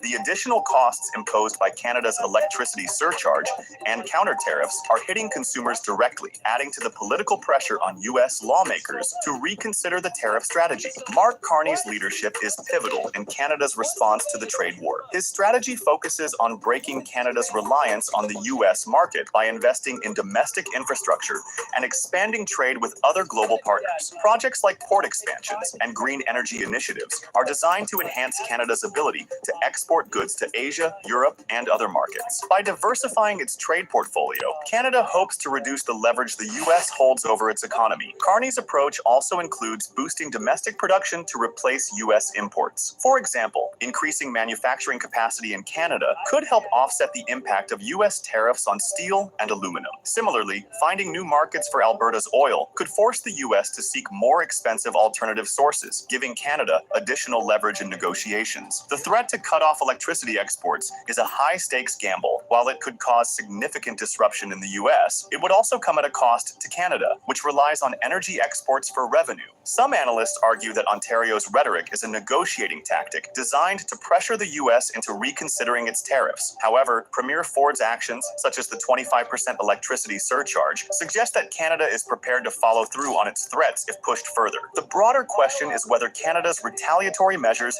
and long-term economic strategies will be enough to counter the damage inflicted by Trump's tariffs. The trade war has already strained Canada-U.S. relations, and the prospect of further escalation looms large. Both sides have much to lose, but Canada's aggressive stance signals a willingness to play hardball. The U.S.-Canada trade war underscores the risks of disrupting deeply integrated economies. While Trump's tariffs aim to protect American industries, they have triggered a chain reaction of economic and political consequences. Canada's retaliatory measures, from electricity surcharges to counter tariffs, are designed to inflict pain on the U.S. while protecting its interests. However, the interconnected nature of the two economies means that both sides could end worse off if the conflict escalates further. For the U.S., the tariffs have led to higher costs for consumers and businesses, with public opinion increasingly critical of the trade war's impact. For Canada, the challenge is to strike a balance between short-term retaliation and long-term strategies to reduce its dependence on the U.S. market. He Mark does Carney's not vision care of how economic it diversification affects and us. infrastructure investment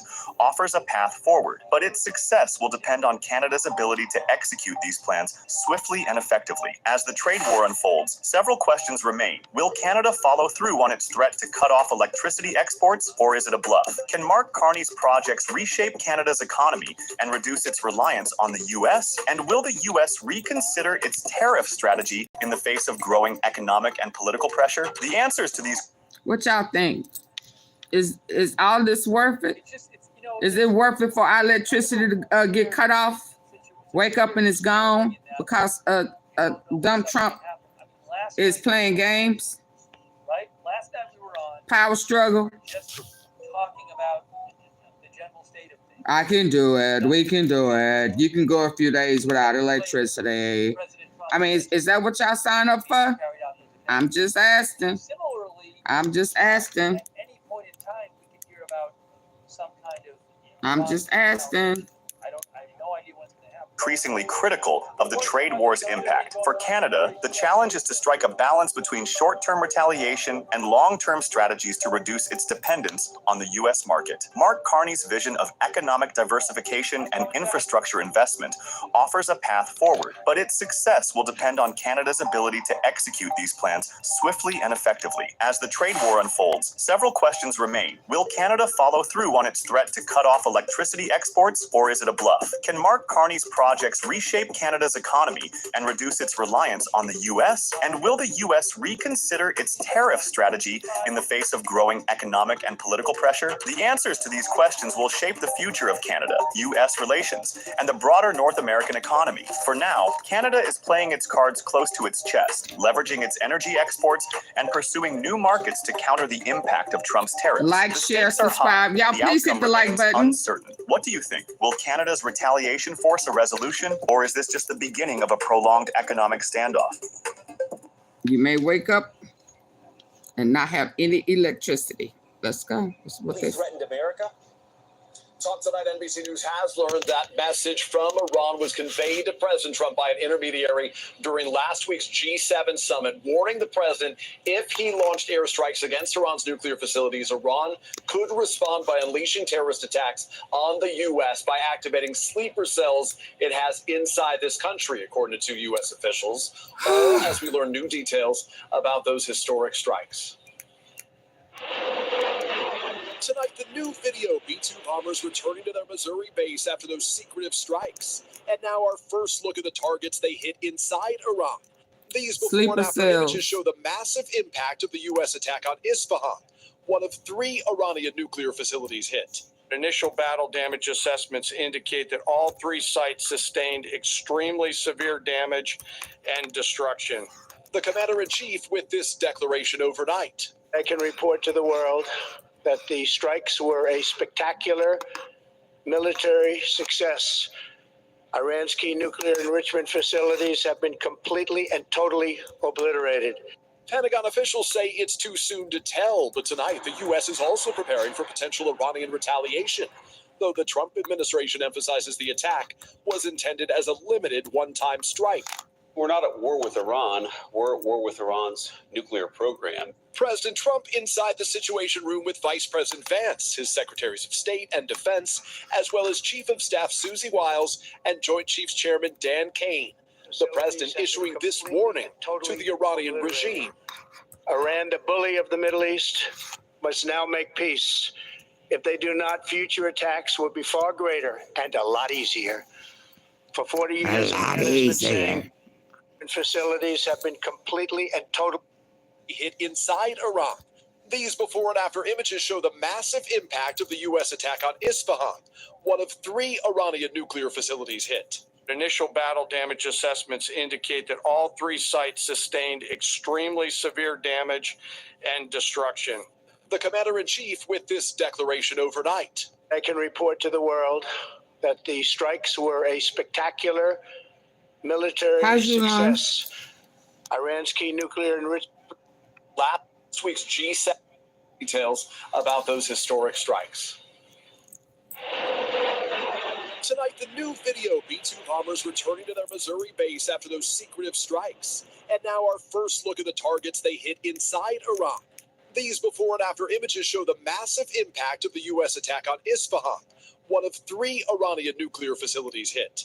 Initial battle damage assessments indicate that all 3 sites sustained extremely severe damage and destruction. Hi, Julius. The commander-in-chief with this declaration overnight. I can report to the world that the strikes were a spectacular military success. Iran's key nuclear enrichment facilities have been completely and totally obliterated. Pentagon officials say it's too soon to tell, but tonight the U.S. is also preparing for potential Iranian retaliation, though the Trump administration emphasizes the attack was intended as a limited one-time strike. We're not at war with Iran. We're at war with Iran's nuclear program. President Trump inside the Situation Room with Vice President Vance, his Secretaries of State and Defense, as well as Chief of Staff Susie Wiles and Joint Chief Chairman Dan Kane. The president issuing this warning to the Iranian regime. Iran, the bully of the Middle East, must now make peace.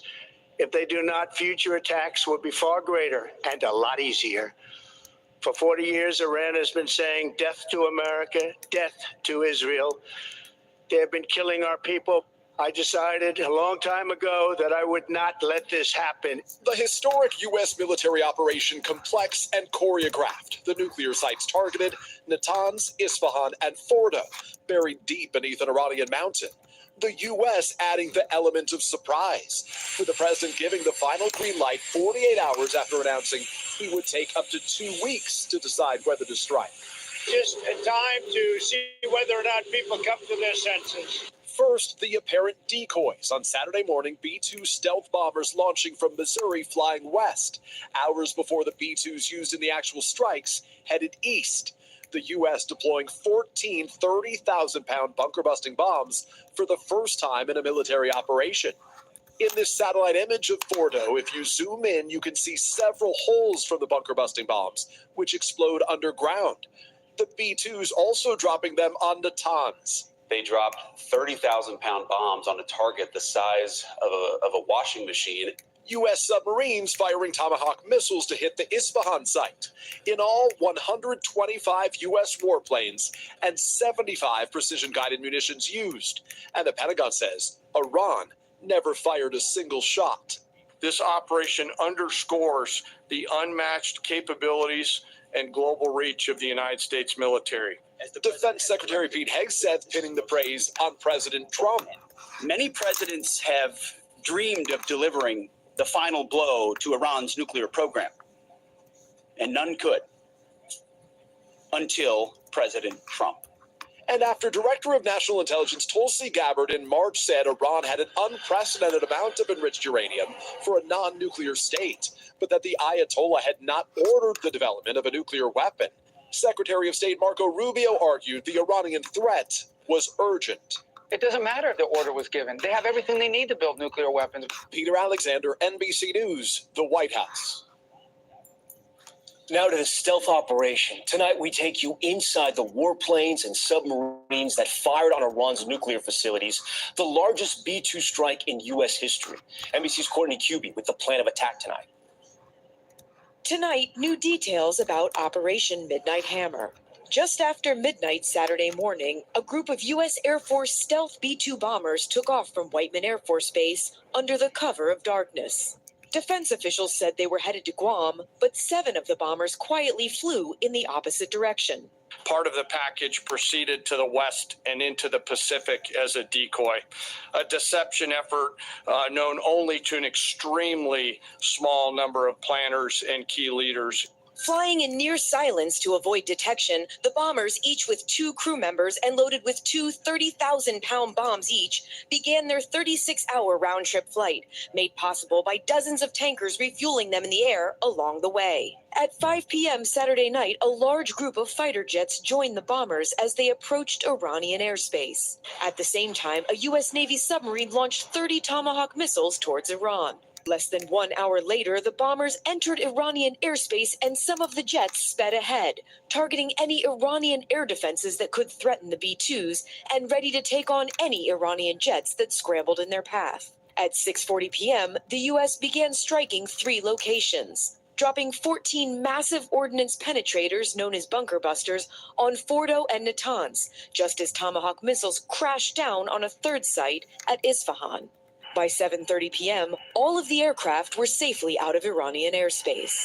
According to the Pentagon, Iran never fired a shot at the U.S. aircraft. Iran's fighters did not fly, and it appears that Iran's surface-to-air missile systems did not see us. Throughout the mission, we retained the element of surprise. The B-2 bomber, the only aircraft in the world that can deploy the massive bomb, this marked the largest B-2 strike in history. A historic mission cloaked in secrecy. Courtney Cuby joins us live from the Pentagon. And Courtney, this is the first time these types of bunker busters were used in combat. What else can you tell our viewers about them? Yeah, that's right, Tom. These 30,000-pound bombs are uniquely suited to target underground facilities like the one at Fordo. They're equipped with GPS trackers, and their extremely strong casing allows them to punch through reinforced concrete and drill down up to 200 feet. You can see 3 of the holes that they made there in that picture before they even detonate. Tom? We thank you for watching, and remember, stay updated on breaking news and top stories on the NBC News app or watch live on our YouTube channel. News and top stories on the NBC News app or watch live on our YouTube channel. Effective, healthy blood pressure support takes more than innovation. It takes vision. At HUMAN, our plant-based supplements are... Hold on, why am I hearing myself? Hold on. Hold on. How do I hear my... Hold on, I was trying to get to something else. Hold on, please.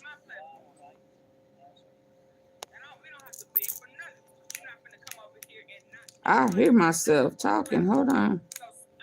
Steve back in 5 minutes. Are you back, Steve?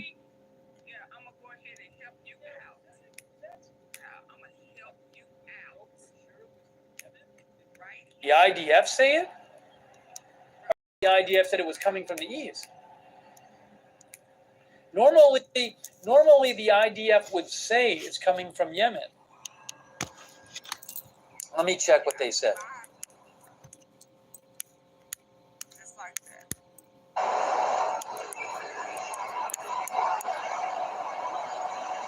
From Iran.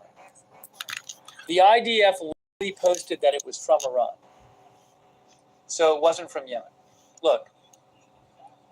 That's it right there. Missiles launched from Iran. It says it right on the screen.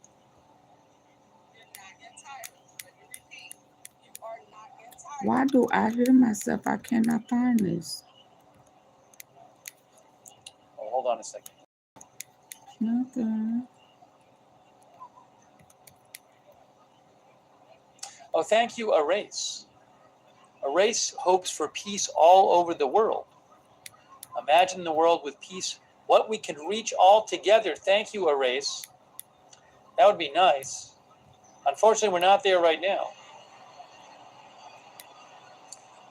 About 20 seconds. Just give me 20 seconds. Hold on.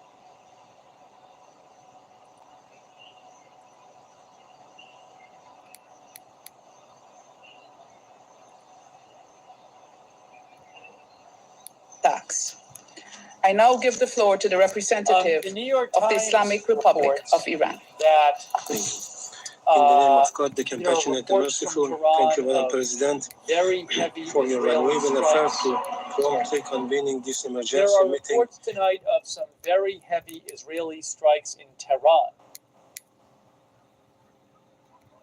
Okay. I don't know what they're striking, but there are those reports, according to the New York Times.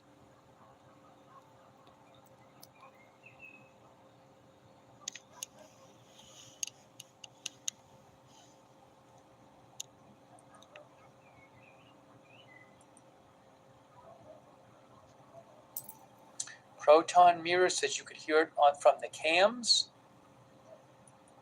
Are some of the cams working?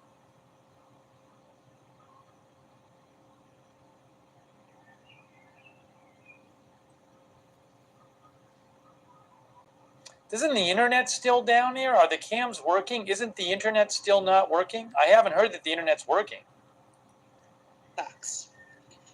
Some of our viewers were saying it was loud on cameras. All right, so I guess some people might have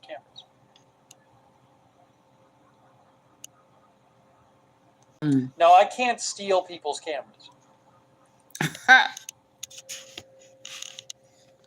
Let's go over here.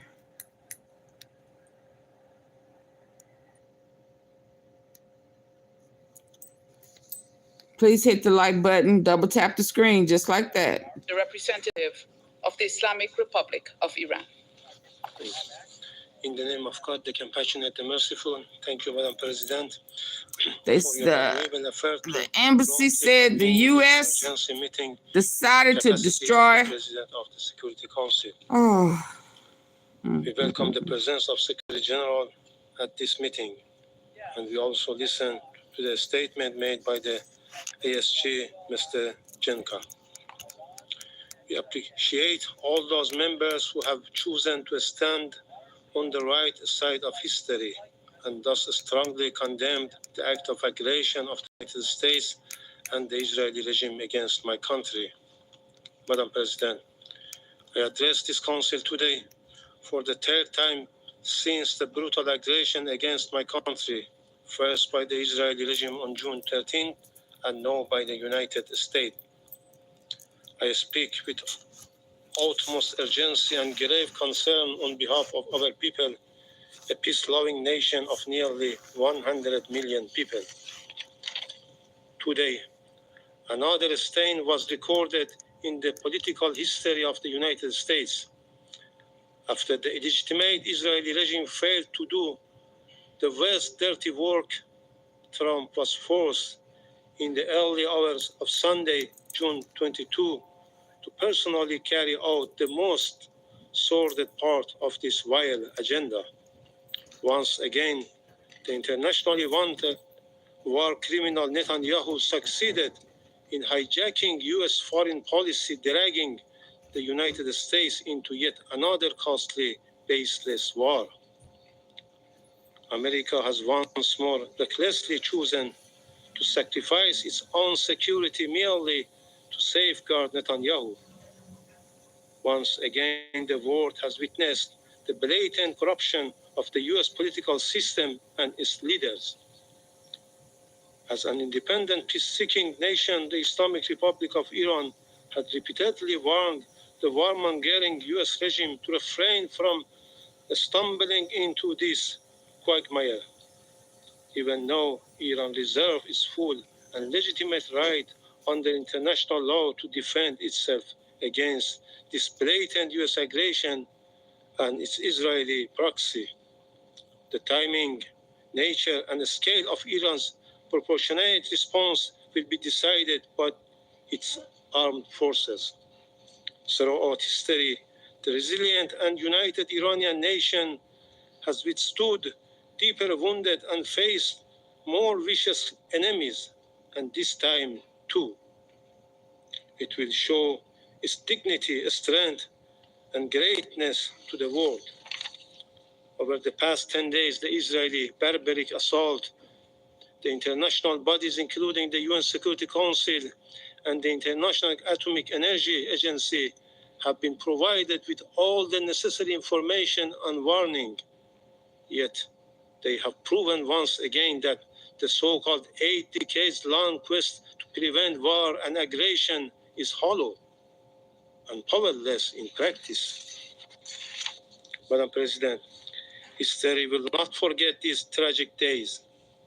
It is profoundly heartbreaking that a peace-loving country, one of the founder of the United Nations with over 5,000 years of culture and civilization, responsible party to the UN Charter and the NPT, and non-nuclear weapon state, has been under armed attack by an illegitimate regime, no by its chief backer, the United States, but poses thousands of nuclear warheads.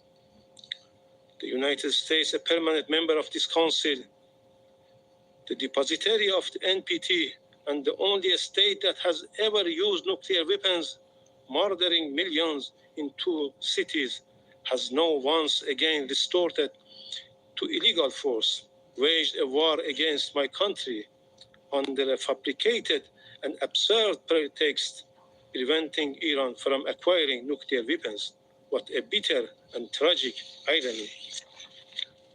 Madam President, this US and Israeli regime aggression is a clear and flagrant breach of international law. It breaches the preliminary norms of prohibition of aggression and the very fundamental principles enshrined in the UN Charter, namely Article 2.4. which categorically prohibits the threat or use of force against the sovereignty and territorial integrity of any member state. This illegal act also violates the Charter, the Statute of the IAEA, relevant resolution of the Agency General Conference, Security Council Resolution 487 and 2231, as well as the NPT itself. Colleagues, while the representative of the United States continues to make baseless accusations against Iran, the international community is well aware of the well-documented and dark record of military intervention, illegal use of force against other sovereign states, and sponsorship of terrorism by the United States in the Middle East and across the world. The facts speak for themselves. All U.S. allegations against Iran are unfounded, with no legal basis and politically motivated. One clear example is the horrific and cowardly assassination of martyr Major General Qasem Soleimani and his companions. He was cowardly and deliberately assassinated while visiting Iraq at the formal request of the Iraqi government.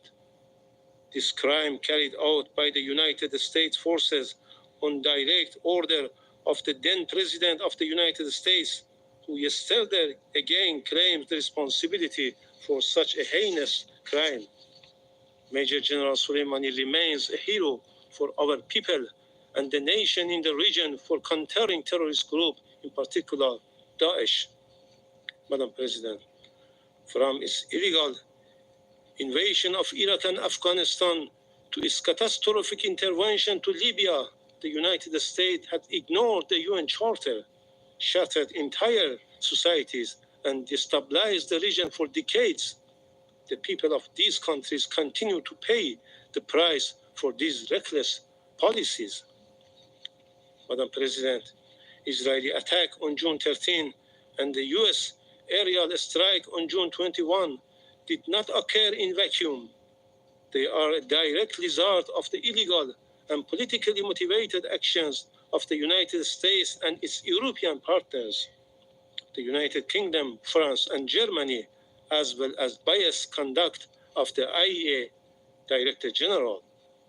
Undoubtedly, the United States, the UK, and France, three permanent members of this council, along with the Israeli regime and the IAEA General Director, will bear full responsibility for the death of innocent civilians in Iran, especially women and children, and for destruction of vital civilian infrastructure. Madam President, Iran was preparing for the next round of diplomatic engagement with the United States on June 15, only for Israel to strike Iran 2 days before those talks could take place. In fact, Israel decided to destroy diplomacy. The so-called offer of diplomacy was nothing more than a deceitful policy to mislead the international community. This week, as our foreign minister held talks with the E3 European Troika and the European Union, the United States decided to destroy the diplomacy. What conclusion can be drawn from this situation? From the perspective of Western countries, Iran must return to the negotiation table. But as Iran's foreign minister mentioned, how can Iran return to something it never left, let alone? Madam President, the pattern is evident. The NPT, the cornerstone of non-proliferation regime, has been manipulated into a political weapon. Instead of granting parties legitimate right to peaceful nuclear energy, it has been exploited as a pretext for aggression and unlawful action that jeopardize the supreme interest of my country. The selective double standards behavior of IAEA board and the Security Council turning a blind eye to Israeli past attack on Iraq's Osirak reactor. It assaults on Iran nuclear sites under IAEA safeguards, and its ongoing aggression is a moral, political, and legal disgrace. Did he call him a moron? Will forever tarnish the credibility Did of he these call him a international moron? bodies. With such blatant bias, there is no assurance that the other NPT member will not face similar aggression. Did he call Madam Trump a President, moron? Who he for more talking than about? 50 cases, Who he call a moron? outlaw nuclear armed regime that refused to join the NPT despite Security Council resolution states on June 15, only for Israel to strike Iran 2 days before those talks could take place. In fact, Israel decided to destroy diplomacy. The so-called offer of diplomacy was nothing more than a deceitful policy to mislead the international community. This week, as our foreign minister held talks with the E3 European Troika and the European Union, the United States decided to destroy the diplomacy. What conclusion can be drawn from this situation? From the perspective of Western countries, Iran must return to the negotiation table. But as Iran's foreign minister mentioned, how can Iran return to something it never left, let alone? Madam President, the pattern is evident. The NPT, a cornerstone of non-proliferation regime, has been manipulated into a political weapon. Instead of granting parties legitimate right to peaceful nuclear energy, it has been exploited as a pretext for aggression and unlawful action that jeopardize the supreme interest of my country. The selective double standards behavior of IAEA board and the Security Council turning a blind eye to Israeli past attack on Iraq's Osirak reactor. It assaults on Iran nuclear sites under IAEA safeguards, and its ongoing aggression is a moral, political, and legal disgrace. This shame will forever tarnish the credibility of these international bodies. With such blatant bias, there is no assurance that the other NPT member will not face similar aggression. Madam President, for more than 2 decades, Israeli, an outlaw nuclear armed regime that refused to join the NPT despite Security Council Resolution 487, has promoted the deceitful and false narrative that Iran is on the cusp of acquiring a nuclear weapon, while there has not been even one shred of evidence to substantiate such baseless allegation. Iran's consistent diplomatic engagement made in good faith, leading to the JCPOA and its full compliance with the commitment therein with the UN Security Council Resolution 2231, demonstrate the very peaceful nature of its nuclear program. Madam President, Iran is acting within its inherent unlawful right of self-defense under Article 51 of the UN Charter. We will take all measures deemed necessary at our disposal to protect our people, our sovereignty, territorial integrity, national and vital interests, and our peaceful nuclear program in accordance with international law. Once again, I would like to remind this esteemed body of its legal and moral obligation. If this Council and the United Nations built to maintain international peace and security fail to act at this decisive moment, they will forever lose their credibility and relevance. Israel and United States are the chief culprits for eroding the rule of law, undermining international law, the IAEA statute, and the non-proliferation regime. However, the silence, double standards, and complicity of international organizations and some Western countries, including France and the UK, are equally reprehensible. The UN Security Council should immediately act under Chapter 7 of the United Nations Charter to redress such injustice and gross violation by strongly condemning the blatant aggression, violation, and heinous crimes committed against the Islamic Republic of Iran, adopting effective enforcement action. Some internet providers claim they offer gigabit the United speeds. States and Israeli regime fully accountable, place the Israeli nuclear facilities under agency safeguard. This is a historic test for this Council, for the United Nations as a whole. Every state and every responsible actor must rise to this occasion and condemn without ambiguity these blatant crimes. Failure to do so to the gradual decline of the very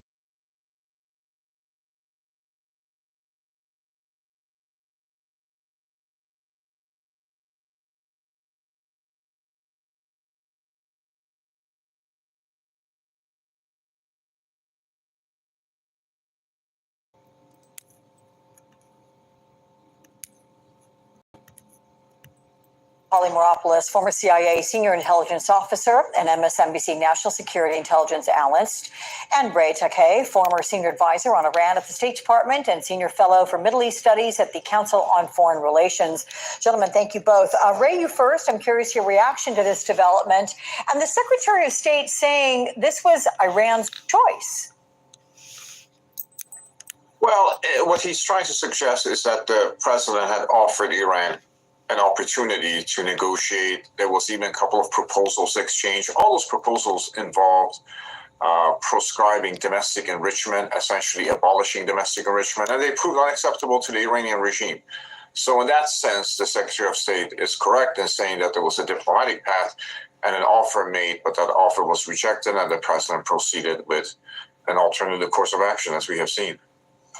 So, Mark, an Iranian retaliation, it can take many forms, one of which could be, say, a cyber attack. How prepared is the U.S. for one of those? And how great is the threat of Iran activating sleeper cells that may be here in the U.S. or abroad? Well, the intelligence community is going to be is certainly very focused on this, both, domestically. This is the Joint Terrorism Task Forces within the United States. This is led by the FBI and, of course, working with our foreign liaison partners. Iran has a very sophisticated and longstanding terrorist apparatus. It could be activated, and so we're really going to be on high alert to detect, deter, and disrupt any type of attacks. And this is what the intelligence community, the counterterrorism world, is pretty good at. On cyber, it's, I think that the U.S. remains vulnerable in terms of attacks on infrastructure, on transportation networks, and the Iranians have a fairly solid cyber apparatus, and so all these possibilities are on the table. And I think what the intelligence community is going to do, and has done already, is provide kind of the range of assessments to the administration on what Iran could do. The big question, of course, that you've alluded to over the last couple hours is, what will Iran decide? Because Secretary of State Rubio, President Trump, and others have made it quite clear that any type of retaliation, particularly, I think, if it leads to American deaths, will be met with overwhelming force. But I think we would be remiss not to be quite concerned right now. And, and it's just, by the way, it's not the next just days and week ahead.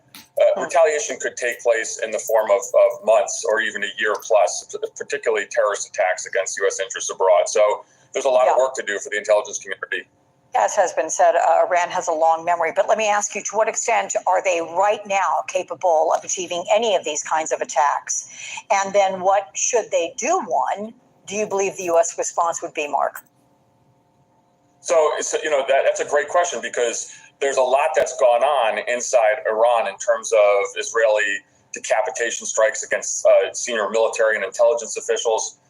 There is obviously a pervasive fear that's going on within the Iranian security apparatus, because it's clear that Israeli intelligence has Iran penetrated in ways that I think has surprised a lot of us. So there is a question on capabilities right now.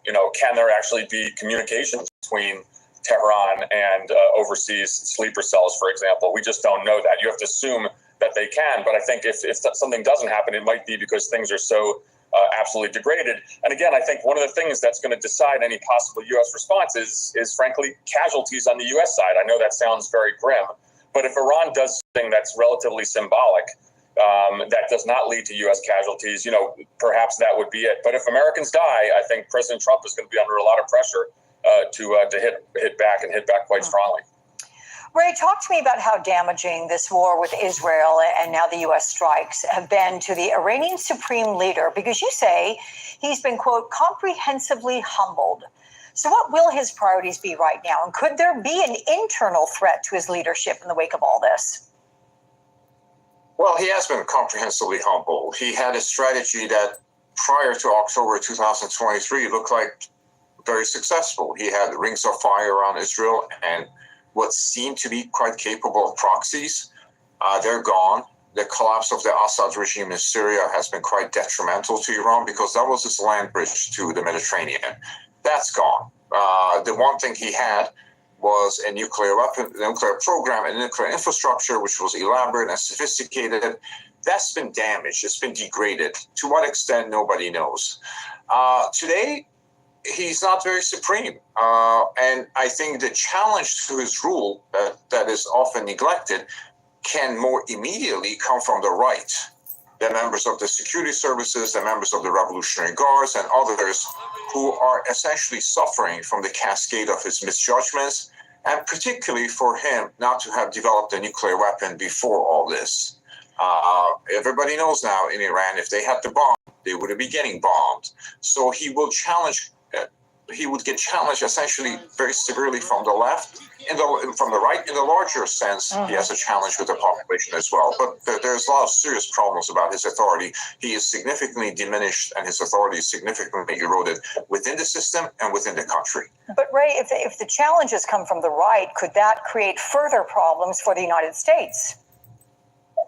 Well, that's right, because among the challenges that he'll have, among the petitions that the right will make, is for Iran to develop a clandestine nuclear program and march to the bomb with some degree of alacrity. Whether they can do that or not remains to be seen, because I was mentioned, Iran is heavily penetrated, its intelligence apparatus is penetrated, so they have to do a vast counterintelligence scrub to begin with, and whether they can actually have enough confidence in their personnel and their system to proceed with a provocative program like that remains to be seen. One thing coming out of this crisis, I don't think Iran will have an elaborate civilian nuclear infrastructure anymore, because that was essentially their pathway before.